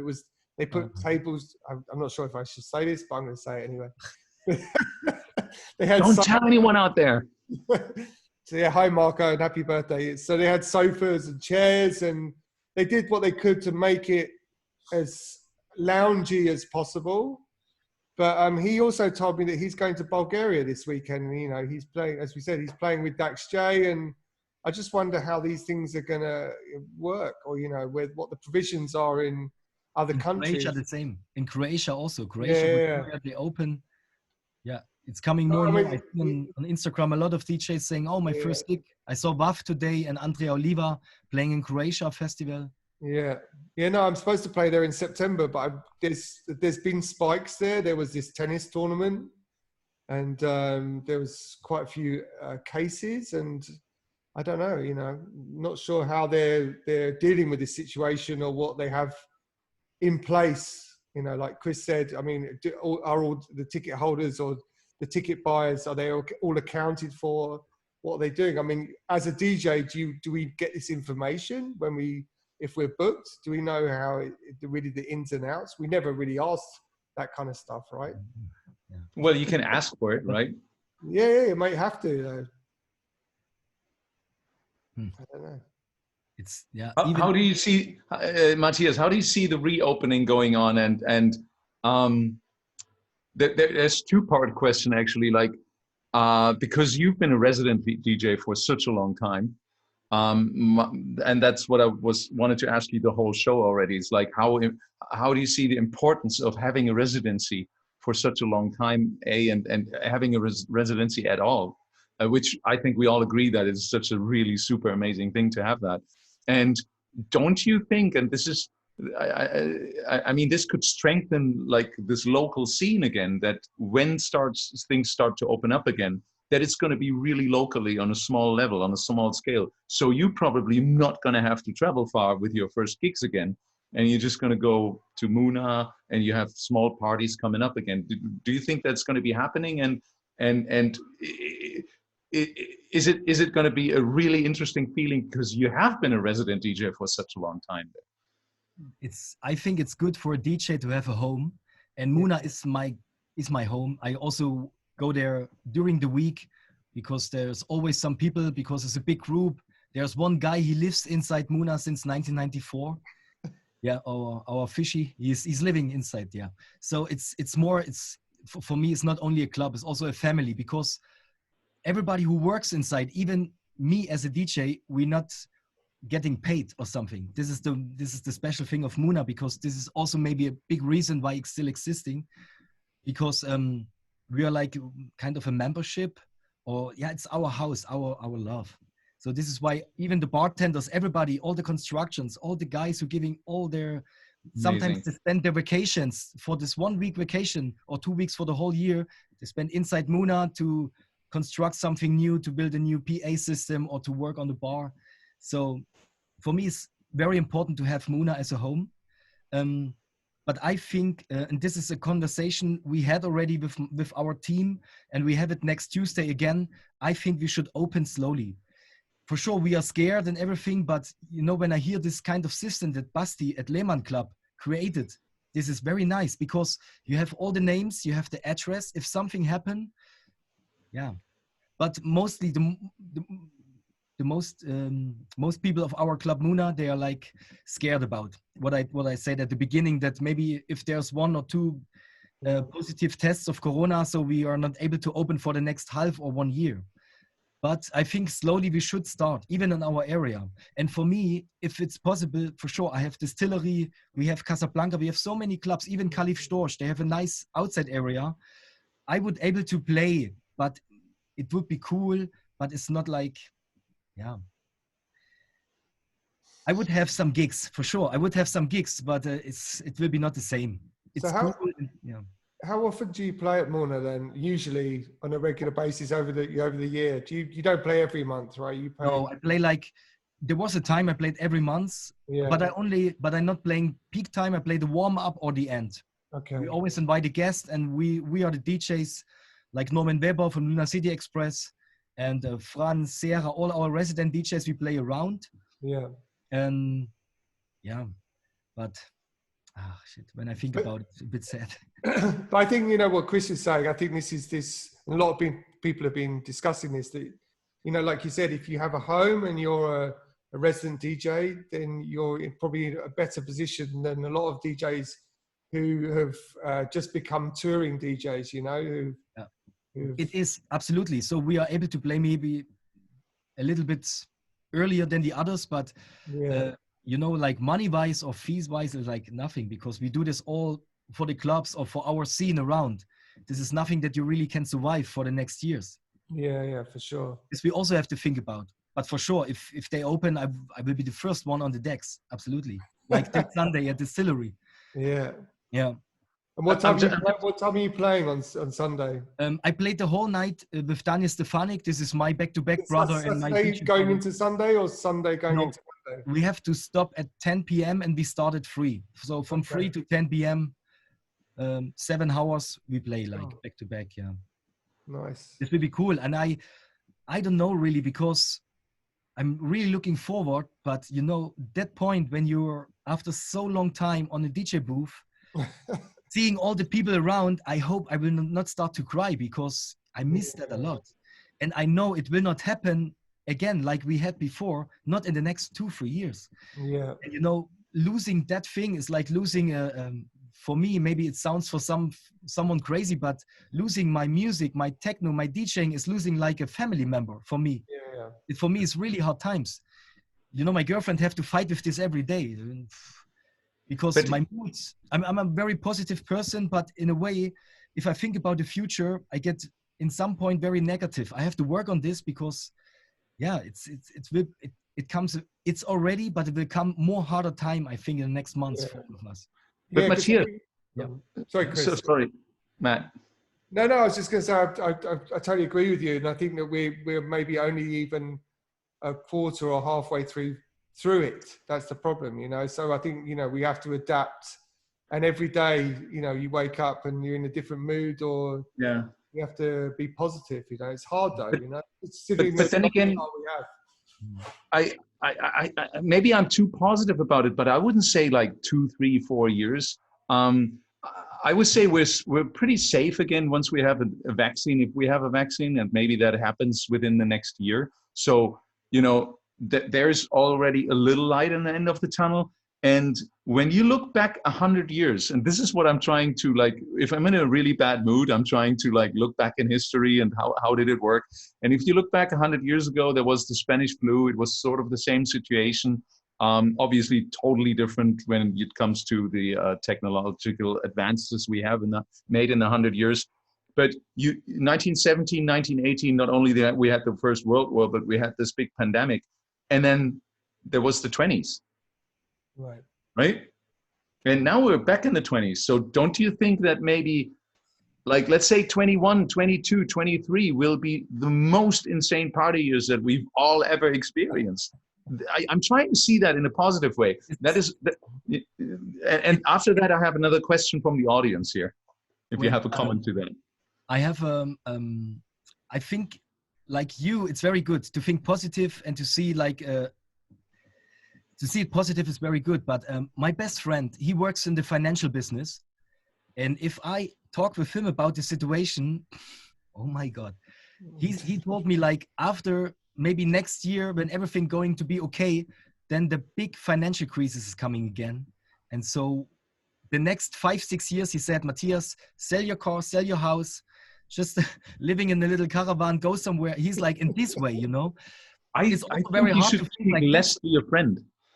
Yeah, he's also Danny Stefanik. He's working now in the financial business, and you know they're all my good friends. We have a lot of contact. I trusted them. They're very intelligent person. But what they tell me about the future in the next 4-5 years, I'm super scared.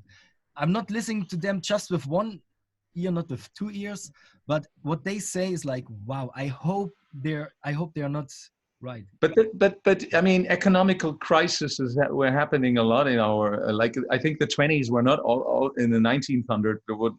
Was also not necessarily amazing times economically, but especially in those times, people want to party, right? Absolutely, yeah.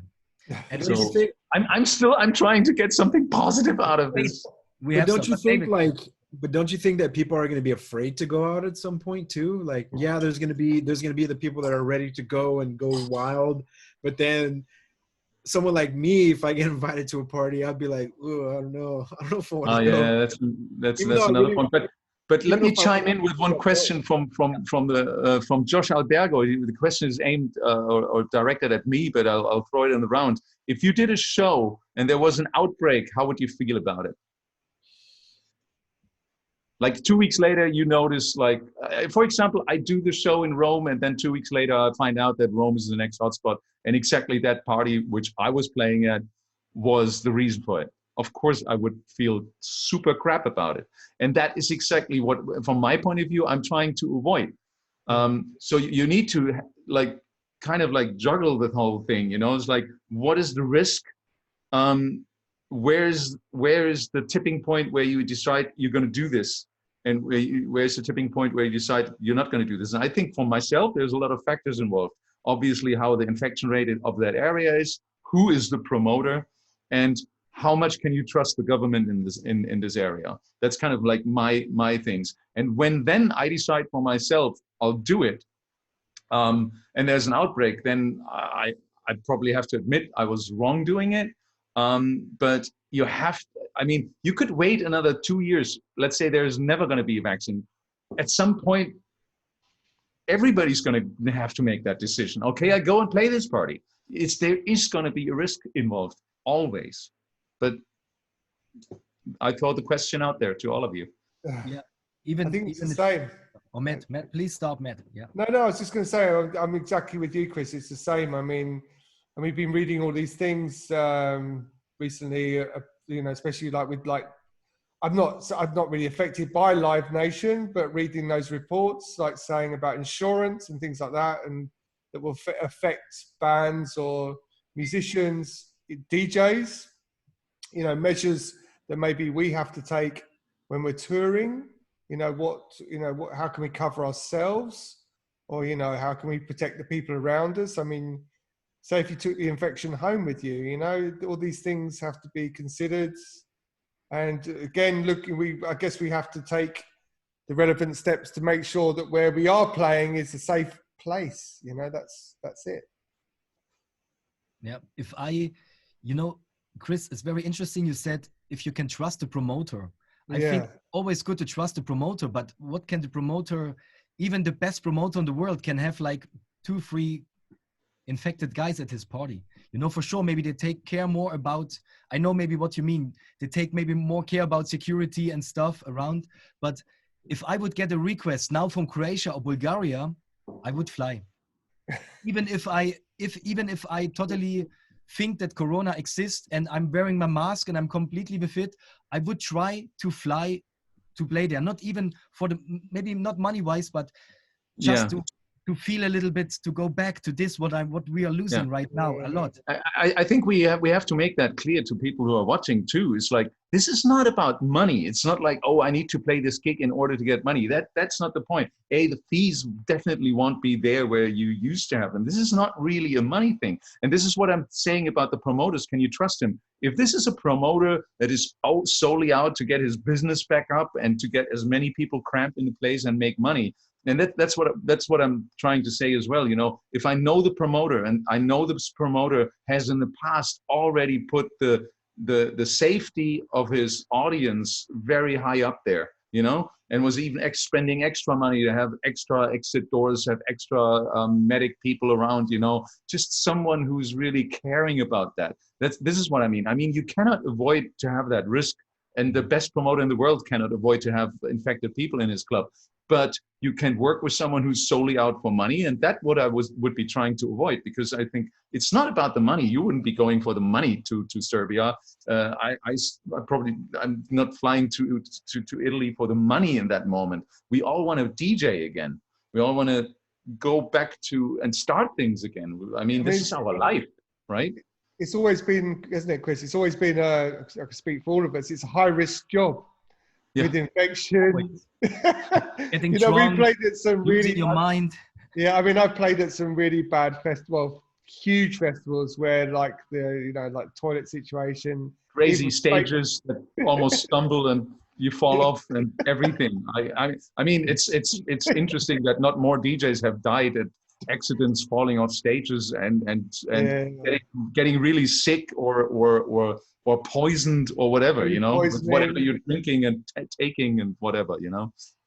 That's one thing that you know, you don't really realize. It's like, you know, you're DJing, you're having a good time, you might be a little buzzed yourself, and then some random stranger in the crowd hands you a drink, and you take a drink, and you're just like, wait, why did I just do that? I don't know what's in here. I mean, I think 99% of the time it's completely harmless. But also it's like, I just, like, if someone just walked up to you on the street and just handed you a drink, you'd be like, oh, what the hell? I would never even touch that drink. But in a club, for some reason, or a festival, you're like, yeah, sure. It's so weird, you know? Yeah. I have a good example for this topic, because one of my good friend and a very famous DJ, I can't say the name right now, he was playing an illegal party in Berlin for 250 invited people for the for the movie business. Was a famous movie actor, invited some friends, 200 people, private party. He got paid very well, like his normal fee, and he said direct, yes, I will do that. So he played the party, and we called like 2-3 days after, and he told me, yeah, Mathias, I played this party, but now after he came back home, he was like, oh my God, what I did. 200 people, everybody was hooking me, everybody was together, we were drinking together, everything was like last year. So, and then at the beginning he was super happy to earn this money, to play and to have this feeling back, but now he's sitting at home, he's like, oh my God, what I'm doing, I'm infected. You get, you know, you have to think about, you know, if you really do that, to go to play somewhere, think about the days after, how you feel, how it is. So you should. Are you guys more afraid of getting affected yourself, or being a reason that there's a new infection going on? What is it with you guys? Both. Being the reason. Both? Yeah, both. Oh, both. Yeah. I don't. For some reason, like I don't care about getting infected myself, even though I should, but I don't want to be the reason for playing some small party, and then there was a breakout at this small party because people wanted to come, and I was like there DJing, like I feel like you, David. Yeah, exactly. It's like, nah, I just don't want to be. And the main topic, if it really happened, will be like on Chris Liebing's party. Yeah. Yeah. You would be the one to blame. Yeah. They kind of did that here in LA a couple of weeks ago. We spoke about this on the show. There was a warehouse party that happened, and they blamed the promoter, but like the LA Times spoke about it because one of the guys went and he wrote about the party.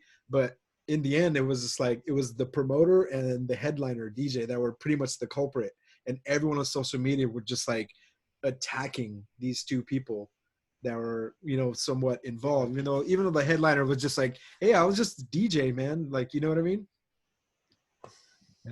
Yeah. Well, you have a certain responsibility. I just read one Sandro Bordolini. So you would also play in front of 300 people in Switzerland, and he, in this case in Basel Notch. And of course, I think we all would, absolutely. Yeah. And I'm actually having the plan to play. I think the 31st of July at D Club in Lausanne for a 300 limited capacity party. Of course.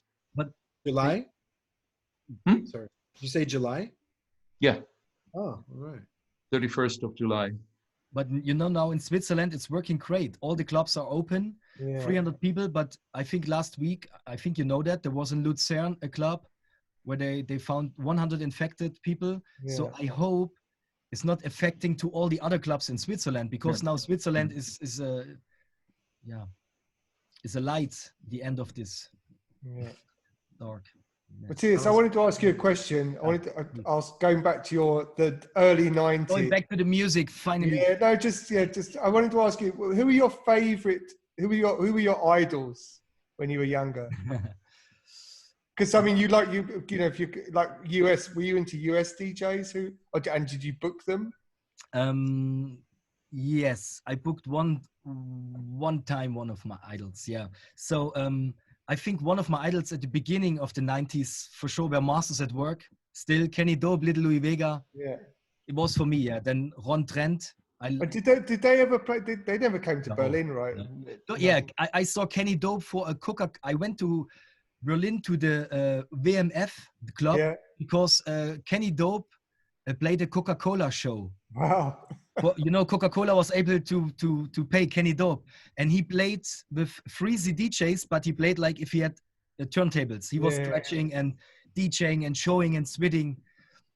Yeah. So, but one of my idols that I also became kind of a friend also is Josh Wink. Okay. With the first time with 14, when I was watching, or 13, I was watching the Love Parade in the television, in German television. There was Sven, Chris, there was everybody around, but there was this one guy with like 2-meter dreadlocks playing funky acid music like this. I was like, okay, what's that? And since that time, I was following always Josh Wink.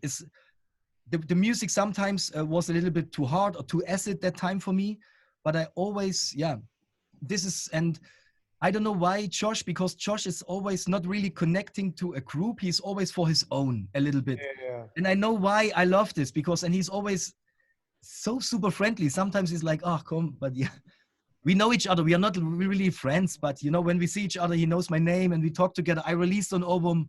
Yeah. Also, this was one of my, I remember it was at in Miami for the winter conference. I sent him like 2 months ago, my demo. And that night I met him and he was like looking at me, Matthias, I remember you sent me some tracks. I was like, yeah. And he was like, let's do it. And I was like, wow, this was the best night for me, release on Ovum. I was like, wow. Because Ovum is one of the labels, I think, I don't know, I don't have the 300, but maybe I have 100 for sure. Yeah. So this is, And do you still have all your records? Have you sold any stuff, or you still collect everything? No, thanks God, I have a big place. My studio is like 100 square meters. This is my room. Then I have the office room, and in the office room there are all my records. Amazing. And then it's Marek's studio, and then there's another room where we can where my turntables are and the DJs, and we just hang out and play. Yeah. And so are you still buying a lot of records, or just digital stuff these days? Or still buy records. Yes, I still buy records because. Okay, the last year maybe not so much, but we still have a wonderful record shop in Jena called Fat Plastics. Okay. And this is also the record shop connected to Freude am Tanzen. And for sure, in the last years, I bought less, but I'm still buying records, especially because now I'm collecting more all this kind of dub music. So I'm looking and searching for all this dub music that I missed the last years. So, and all the good stuff is only on vinyl sometimes. And I'm still looking which good music is only coming out on only vinyl. Yeah, same. Yeah. But And most of that not stuff, Free Kids, but yeah. most of that stuff now, it's like they say it's only vinyl, but you can find it on Bandcamp. I'm not watching on that. No, Yeah. I can't do that because I feel like guilty. Oh yeah. Yeah. Guilty? No, that's what I'm saying. But the label that released it on vinyl only, like they'll have the digital copies. On Bandcamp. No, I thought about. Okay, so Bandcamp. Yeah. Okay. Now. Yeah. No. Pay for the music. Yeah. Yeah. Okay. Yes. Yeah. I thought about something different for sure. Bandcamp. Yeah, the new thing. Yeah. Yeah. Sorry. I missed it. I think. I mean, it's cool because the label or the artist gets a bigger cut than going like distributor plus service provider plus, like you end up getting this small chunk of money in the end. And yeah, and especially Bandcamp, I think they're still doing it maybe tomorrow, every first Friday or something. They do all sales.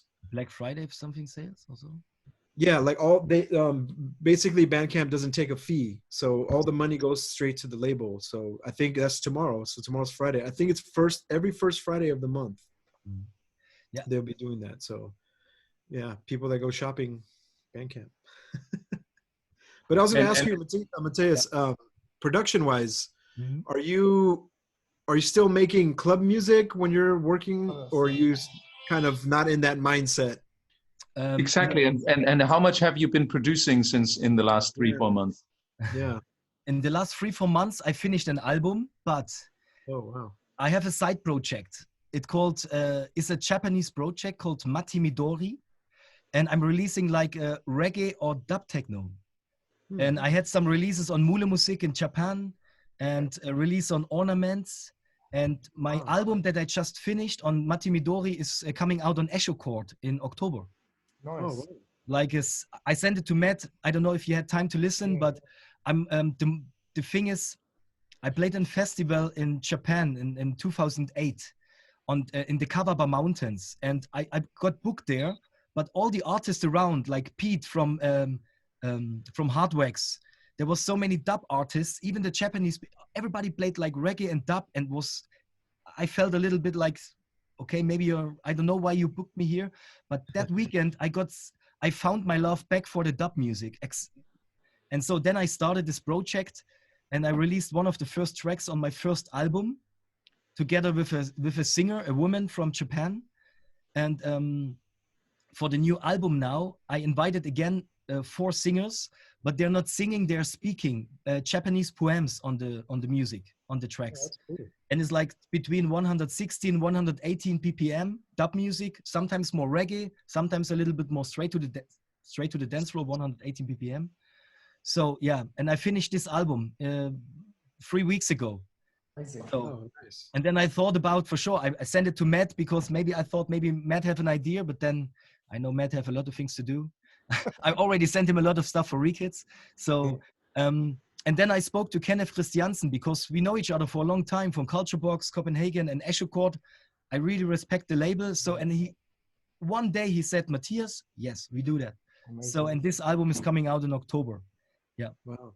So you've been very productive. Yeah, very productive. And I'm working now on new tracks.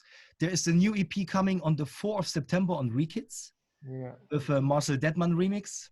I'm very curious. Marcel wrote me 2 days ago that he will send us the remix soon. Cool. And that's featuring a very special vocalist or vocal. Yeah. I have a very special, not vocalist, we have some words because on one track is like maybe the fastest track I ever did in my life, 133 ppm.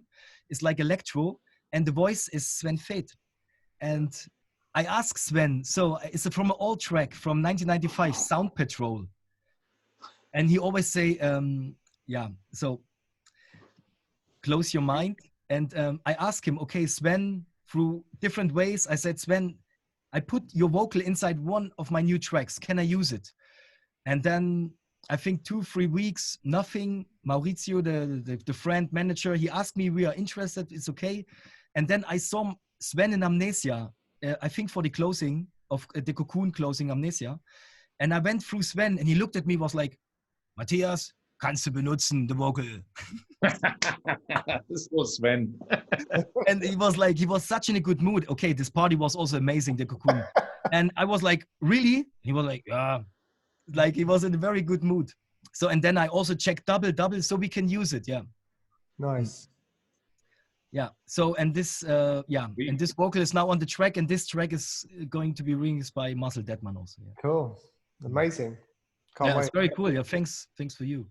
Send me that promo, Matt. Yeah, for sure. No, And when's the dub album coming out? When's this coming out? What's the do you have a release date? 23 of October. Amazing. Oh, 23 of October. And I have collaborations with Rauder. You know Rauder? Yeah. It's one of my famous artists from Berlin, Rauder and Paul Saint-Hilaire, like Tiki Man. For me, it's like, wow. And then there's another collaboration with Pulsar. It's like a duo from Madrid. They released the first album on Desolat, like really a dub album. And a guy from Pulsar called Pablo Bolivar is a very super talented producer. I met that guy before, Pablo Bolivar. Pablo Bolivar, Madrid, right? You say Madrid? Yeah, Madrid, yeah. Yeah. I met him before. Yeah. Oh, that's cool. So there's like these 2 collaborations, and then with 4 Japanese singers. One girl is living in LA. Yeah. Oh, she called Sakura, and and the other 2 girls are from Tokyo and Osaka, I think. Yeah. Nice. How did you get hooked up with them? I met them all in, I said That festival? Between 2007 and 2015, I went like 3 times a year to Japan to play. I still can't believe that I played so many cities in Japan. And I met all the, DJ Pike is one of the famous DJs from DJ Pike, Sodeyama. So and they 2 guys to introduce me to all these singers. And the girlfriend from DJ Pike is Shoko, and she already sing the 4th time on my releases. Yeah. Amazing. And it's all in Japanese, you said? All Japanese poems, all the lyrics, like very old lyrics. Sometimes we did also like how you feel after a party, that you're a little bit more tired, or you feel like you're still awake and you dream about the night. I think it's something, I don't know what the Japanese people really think about, but because they will not tell you. But but let's see. Until now, we had also one release on Mule Musik called Ongaku, like music, like the label we had in Frankfurt. Yeah, Ongaku. Yeah. And it's always about dub chords and like smooth beats. And the album is very playable. There's no chill out really. It's always with beats, but smooth. And a lot of dub chords going around. And like the music that I normally do after I produced 5 or 6 hours here, like more the dance floor stuff. Yeah. And in the night to come down, I start to switch on my space echo and do a little bit like. Do you have any sort of outstanding or sort of memories from Japan, like a favorite city or some stories you want to share with us? Yeah, I have. Actually, I don't know why, but I travel around the world, but always if I speak about Japan, the people ask me, you have an interesting story from Japan? But I have. The people are very friendly. I try to keep it short a little bit. I think it was the 2nd or 3rd time I went to Japan. There was always a group. There was this promoter called Mamoru, and there were always the gang around. And they invited me in the night to the dinner, and Japanese dinner, amazing. Everything you want, it's amazing. But Mamoru, that night, he brings a present for me. And I was like, wow, a present, like maybe some golden chopsticks, I don't know what, or some chopsticks and I opened this present, and there was like kind of a tea, something to bring luck for you for your travels. And then step by step, there was like a underwear, a pant, like a short. And then there was this other little box. So I opened the box, I looked at inside, I was like, oh, what's that? And the guy, he gave me like a travel pussy.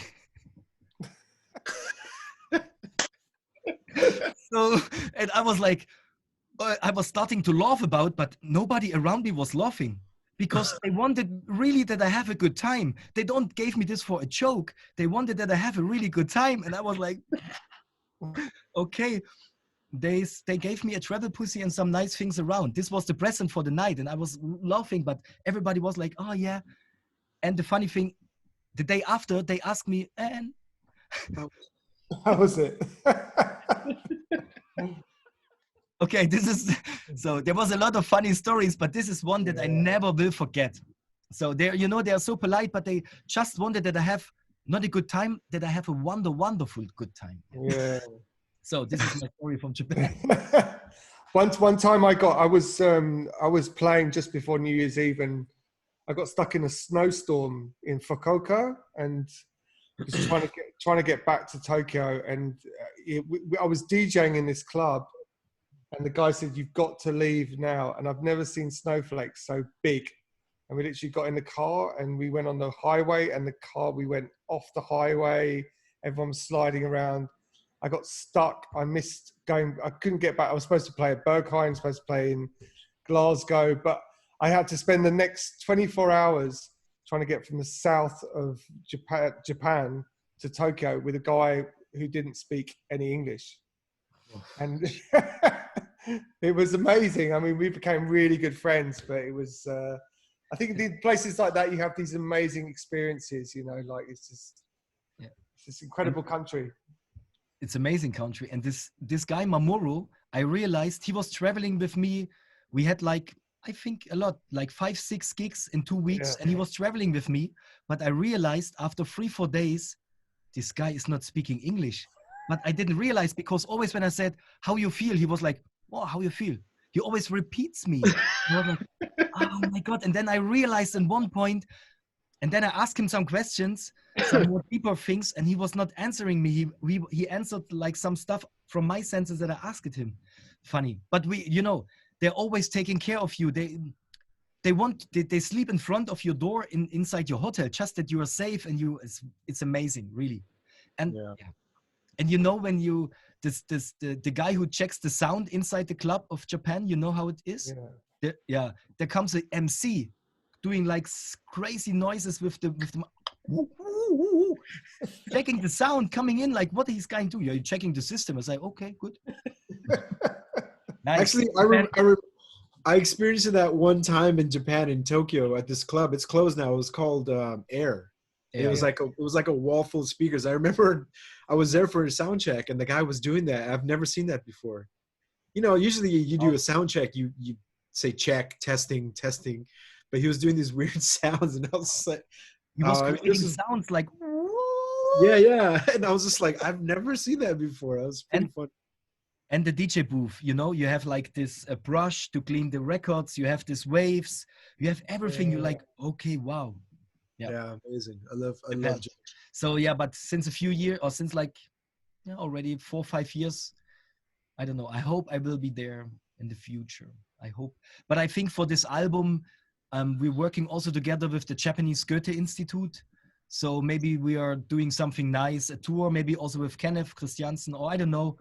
I would love to go there, even if they pay the flight, or I don't know. I would love to go back to Japan, because I really miss the city. I miss the people, the music, everything is wonderful. You rarely hear something. How they're doing over in Japan? Anybody knows this? I spoke with Kenneth Christiansen, and he said that maybe end of the year is a Japanese tour planned for him. I heard nothing. I don't know nothing about Infection, but he said that maybe he's going to Japan. Yeah. I think that they, with regards to like the Olympics there, that they're saying that they don't have like an option. If they have to cancel it next year, then I think Paris is 2024. But I think the majority, I think they did. People are more opposed. People don't want the Olympics at the moment. There is what they're saying. It's supposed to be next year, right? Well, no, it's supposed to be this year. It's supposed to be this month. Well, it's winter. No, the summer. Yeah, the Summer Olympics. But how much money? It's cancelled, but they said that they don't have another option if it won't happen next year. And I guess for all the athletes training. I mean, people can't train at the moment. I guess a lot of the. It'd be a bunch of bronze medals, no golds. Nobody can train. Yeah. So that's actually kind of interesting, because what happens if you cancel this year's Olympics? Does everything get pushed over to next year, or do they cram it within the. Well, this is what they're saying, that they don't have another. They don't have another option. They don't have and I think people already know that next year's probably not going to happen either, because because no one can train, no one can prepare. So and then even travel. I mean, how are people going to be traveling? For sure. And then the following Olympics is 2024. So it's only 3 years away, and that's in Paris. So yeah. But because they're not going to move the dates. It's going to stay to 2024 Summer Olympics. Yeah, it has to. I mean, the countries pay so much money, don't they, to get the Olympics in. They bid to get the I think I saw that LA is supposed to get it again sometime in the 20s, which would be pretty rad. The zombie Olympics. It was here. It was. I think it was here like 1984. I'm starting to get depressed now with all of yours. No. I know. No. But Chris, actually, I would love to speak, because today I saw your post that you're working on another album. Let's go back to the music. And I saw Ralf Hildenbeutel, one of our big heroes in Germany. I would love to know a little bit more about your upcoming album. Because with Ralf, I know what Ralf is able to do. I have to pinch myself every time that I think about that actually Ralf is producing music with me. And because he's such a legend, isn't he? Yeah, absolutely. He did all the, oh my God, amazing. I mean, we grew up with this music. It was my entrance door, IQ, my entrance door to techno music. I would say what he did, and I mean, when I asked him back in 2015, because I knew I wanted to do a little bit of a different kind of music than just a 4/4 beat with just a kick drum, essentially. I feel like I just released kick drums all my life, with something in between. But Burn Slow was different. Yeah, and I wanted to do something different, and I knew I needed a producer on my side who's a proper musician, and there was just this like, Ralf, would you have a coffee with me and I can ask you a question? It's like, you want to do it? Could you imagine doing an album with me? And he was like, yeah, sure, let's do this. And that was 2015 when we started with Burn Slow, and we did this. And we started. Essentially, we started in January 2019 already with a new set of tracks for the next album. And the amazing thing working with him is I think we're functioning really well together. You know, everybody has its function, and essentially there is no waste when we produce. It's like, we think of like, let's do a track, and we do a track, and then that is a track that is definitely going to be a release. And because of, obviously, when we're traveling, we cannot, like, I've never taken like 2-3 months off in order to produce an album. So it's only like, I have a day here, I have a day there, and Ralf is really big into movie score and television score business. You know, he makes a lot of music for television series in Italy and movies and stuff like this. So we always had to find a certain date. So we're really productive, you know. I go to his studio, which we later on found out is literally like 4 minutes bike ride from where I'm here away. You know, it's like, things are so close. It's amazing. And I go there and we just work. And especially because we ended up on Mute Records, it gave us a whole new range of possibilities to work with a lot of people and to reach out to a lot of people. And the combination of that all is just so, I seriously have to pinch myself like daily when I think about it. And we started a slow process. Let's start to work on the next album. That was like in January 2019. And then over the course of the year, sort of 10 tracks came together, 10 very raw tracks. And then I'm working a little bit more on that and on this.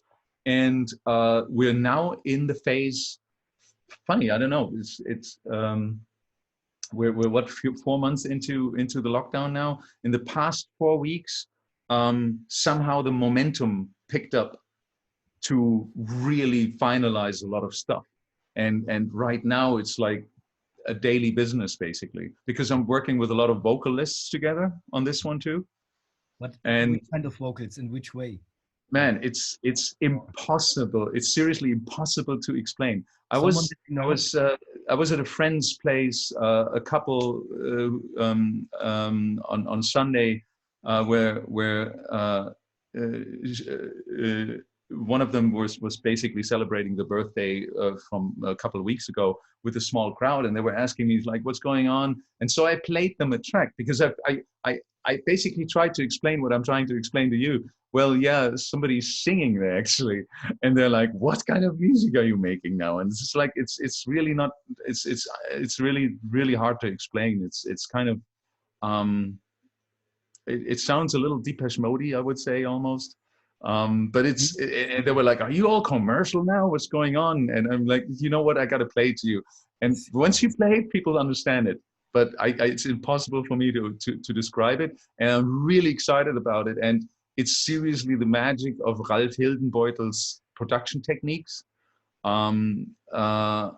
which kind of releases this magic, which at least I feel it, you know. It's like, I don't know if anybody else feels it, but isn't that the most important thing, that you are happy with what you're doing musically, and then you don't really care about what anybody else is thinking about it. So, and we're in a phase right now, and this is why Mathias is saying like he saw a post of me today, because I had to explain to, and there's some really great fans, and I see them here in the chat as well, that wait for my stream every 2 weeks that I'm doing, but I have to skip the stream this weekend because right now we're in a phase. We're going to have a production meeting tomorrow, actually, from 12 o'clock on, together with Daniel Miller, the guy from Mute. So, and this is going to take probably like 3-4 hours. And I don't know if you guys ever like produced music online with other people. There's this software called Audio Movers, where you can send your signal out of your DAW basically in pretty much real time, but with the proper sound, like you have the exact same sound over to another DAW. And then you use softwares like Skype or Zoom to share the screen of the DAW. So you see the arrangement in front of you. So we're essentially in the phase of mixing down the tracks now and finalizing a lot of music, and it's a really amazing moment right now. And that's why I had to make the decision. I cannot take care of the Saturday night stream, because if I do a Saturday night stream, honestly, the work starts usually after our show here. You know, not only that, I spent the whole week trying to find new music, because when you play those long sets, like 6 hours or 8 hours, you want to like mix things up. So you need a lot of new music. So it starts before. But in this place where I'm doing this, you know, I'm setting up the fog machines, the lamps, and the screen, and I'm trying to find like visuals. It's quite a production, and I had to make that decision this weekend. It's like, no, I need to focus on that, because we're in a really good momentum now, right now, and I'm really excited about it. It's going to be fun, but I have no clue when it's going to be done and finished, really, to be honest. But it's really interesting times. Nice. Looking forward. Nice. Really good. Cool. Yeah, I'm so curious to play this stuff to you guys, because it's so hard to explain. I mean, I've never had anyone singing really, and I made the conscious decision this time on this album. I want to basically have sung vocals, and I found, huh? Are you writing? I'm actually writing lyrics, but that's a whole nother story. I'm writing my own lyrics. That's cool. But don't worry, I'm not singing. But I found this really amazing singer in England. His name is Tom Adams. I'm not sure if some of you might be familiar with him, Matt maybe.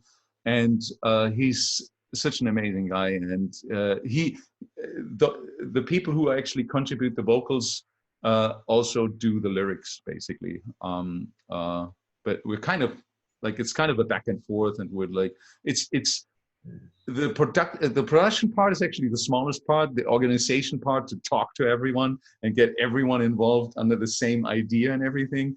It's you feel more like a manager of making this album rather than a producer, but it's an interesting and fun process. I'm sure you guys have worked with vocalists way more than I have, and you know more about this process way more.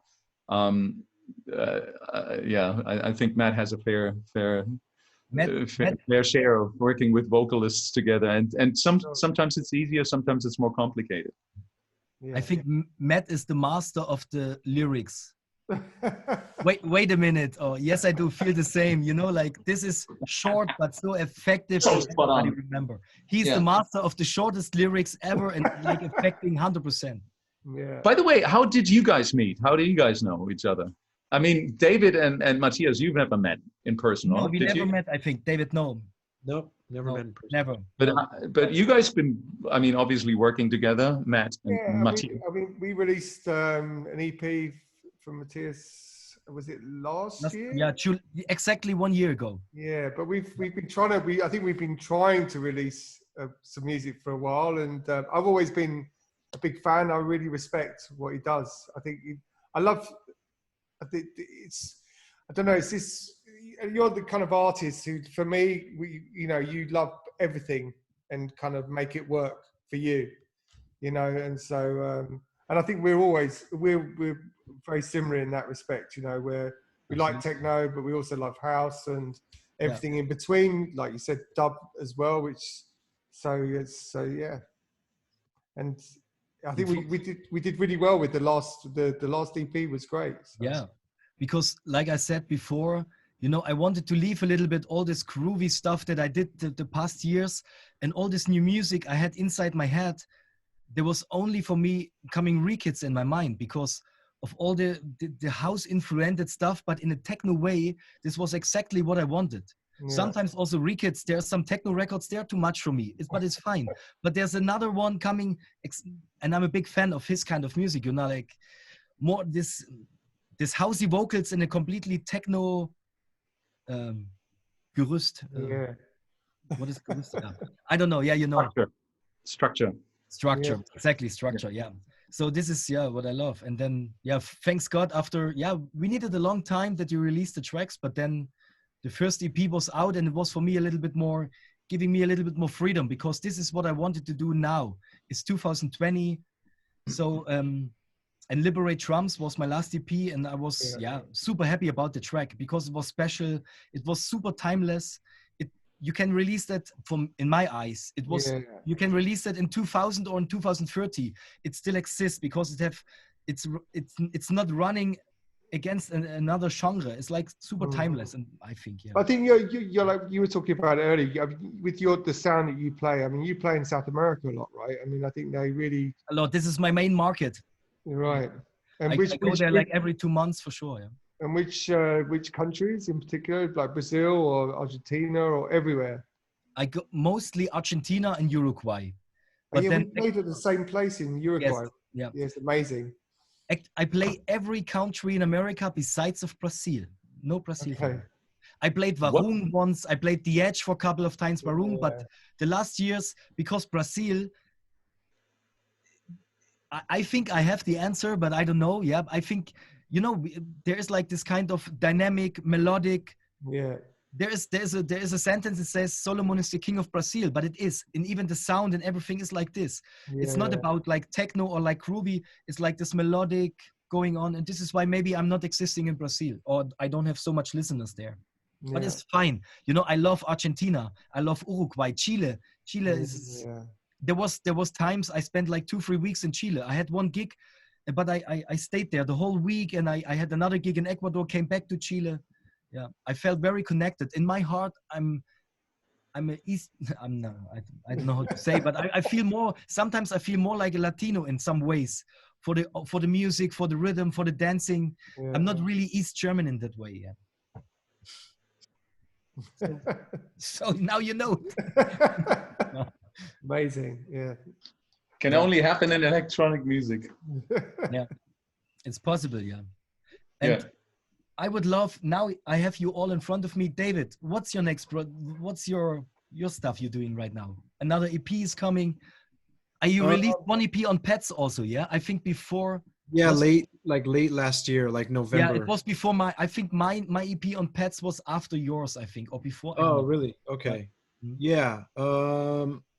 There's a remix EP that just released like this week with Josh Wink, Matt, Lauren Flax. The story the story on Instagram. Yeah, and I did a remix contest a few months ago now, and the winner of that contest, this is the record that's on now, and I haven't been super productive, unfortunately. I don't know, because of everything going on. It's just like I really don't have anything else planned right now, other than some remixes. I did a remix for Scuba that I finished, but I have some tracks that are in the works, but nothing 100% done yet. But I don't know.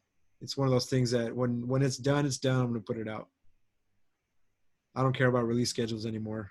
Now when it's done, it's putting it out. Like, who cares? I produced together with my son Matteo and his kindergarten group a song. Oh, wow.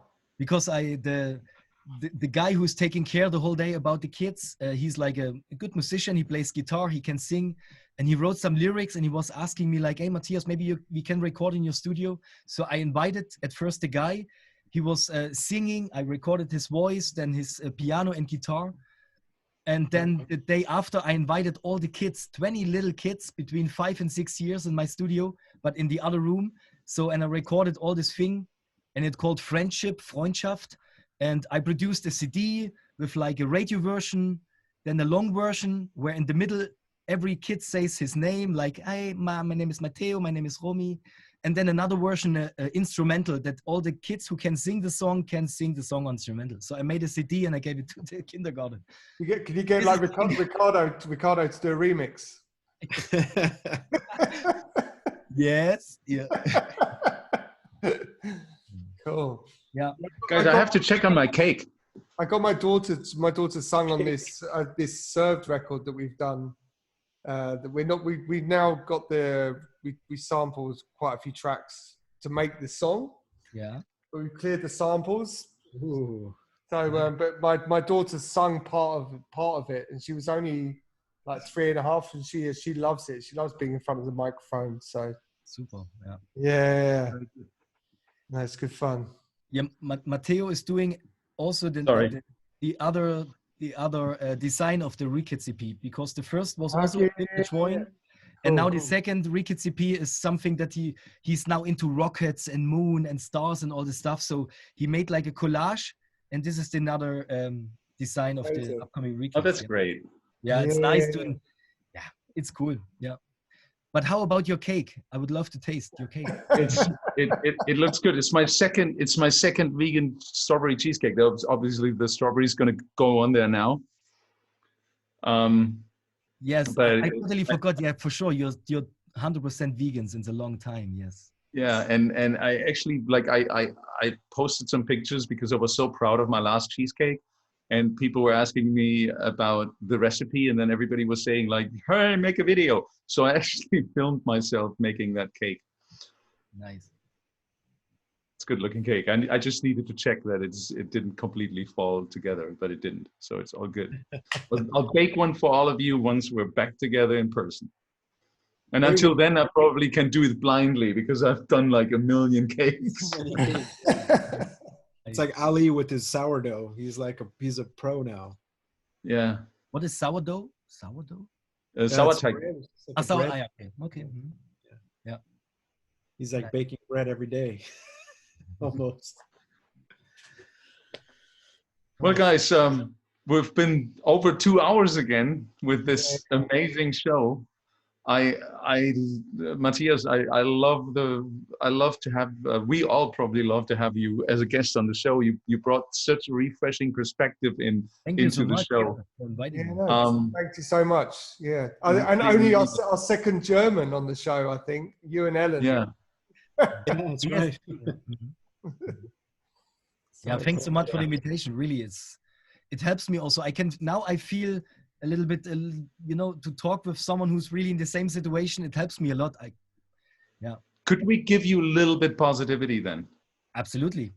Can I please ask you not to talk to your banker friend too much now in the future? Yeah, I try. But he keeps calm. He knows me and he don't want to scare me more. So all the time when we see each other, he's like, okay, maybe we don't talk about this. Yeah. Matthias, next time he wants to talk to you, we just like text us and we'll get you out of the low phase then again. Yeah. Or something. Absolutely, yes. Yeah. Well, so you have the gig coming up this weekend then, right? This Sunday, yes. This Sunday with Stefanik, yes, back to back, 7 hours, I think, yeah. So, and then, yeah, I think the next gig then in July is this for what I said at Hanover, for Chris, for this, for the guys from Pan Club. But they have like an open air area, but there's not allowed, nobody's allowed to dance. Even also on Sunday, nobody's allowed to dance. The people can come, they can chill, but they are not allowed to dance. So that's going to be interesting. It's very interesting. But in Leipzig, we have one party going on. This I totally forgot to tell. There's one party going on, and there's also 300 people allowed. There's also security, but the people dance. The people dance, and some friends went there, and they say they feel like if nothing happens. So, but it's good. I think it's okay if they feel happy, and I think they already did the 3rd venue, and yeah, no numbers went up, or no one of them was tested positive. So let's see. Let's see. A good high note we can end the show on. David, Matt, you have anything this weekend coming up? Like obviously no big 4th of July plans or anything like that? No? Nothing. I mean, in about 2 hours, I'll be doing a Instagram live with this Beer You Are podcast. It's just about beer. So if people want to talk about beer and watch me talk about beer, you should check that out on Instagram. So is this like knob twiddlers for beers? Yeah, exactly. For beers? I mean, for alcoholics or something. But just about beer. But it's short. It won't be a 2-hour long thing. Right. So yeah, it's at Beer You Are. If you look at my Instagram, you'll see me post it. So that's in about 2 hours and 15 minutes. So right. I'll have more beer to drink. And Matt, what are you going to do? I'm home alone at the moment, so I'm just making tracks nonstop. Last week I did nothing because I hurt my back training. I think it was also just the amount of stress before wife and kids left that caused it. But I'm now indulging myself in this German series, The Darkest, which is incredible. Right. So I'm on series. I heard a lot of good things. 3 now. So it's amazing. So I just remember I got invited by Anja Schneider 11th of July next weekend, Saturday, to play and to speak in the radio show. I'm in Berlin for 1 or 2 days. Maybe we can have a distance coffee together, Matt, if you want. I'd love to. Yeah, let's hang for sure. Yeah, it's Saturday 11. For sure. Hopefully I'll be here. So let's see. I see some comments that people are asking for the guest next week. I think some of our viewers really think we're way more organized than we are. Do we have a guest next week already planned? I'm not sure, Chris. Crap, I don't remember. I think people have to realize too. It's like, we'll ask a guest to come on and they'll say yes, but then something comes up and they'll say, you know what, I can't do it. So I mean, we're not like a TV show. No. It's super casual. So if they say yes, and then in last minute they have to do something, then okay, we might not have a guest. But Ali's probably going to text us and say like, dude, so and so is going to be on. But how you can see, isn't it Anja Schneider? Anja Schneider. How you can see the comments? I see only you guys, but it's super fine. But I can see no comments around. I moved my windows on my I have the browser behind the Zoom window, and so I can see the comments going up and down depending on if I have my Facebook page on or my YouTube page on. But I see it on the side, kind of. Yeah, you have to open up like a YouTube or Facebook, and that's where David has 2 screens, so he always looks up. Yeah, because that's why you see me looking up, because I have a screen up here. Yeah, that's why. I think generally we have to remind people, and I think we all agree on this, that our show is called DJs and Beers, and it's literally not more and not less. It's like if you're expecting like deeply philosophical discussions about the future of our planet, maybe that is the wrong place you want to go. But I just checked; it is Anja Schneider next week. Yeah. Cool. You see, you go. very good. So And- there you go. I also read a lot that the people wish Mark Broom. Yeah. Yes. okay. Oh, last week, Gotta get last Mark week on. they were like Mark Broom all the time. So Yeah, Matt, it's your turn. yeah. Yeah, we'll Amazing. get Mark on for sure. Mark would be good too. Yeah. We need more Brits.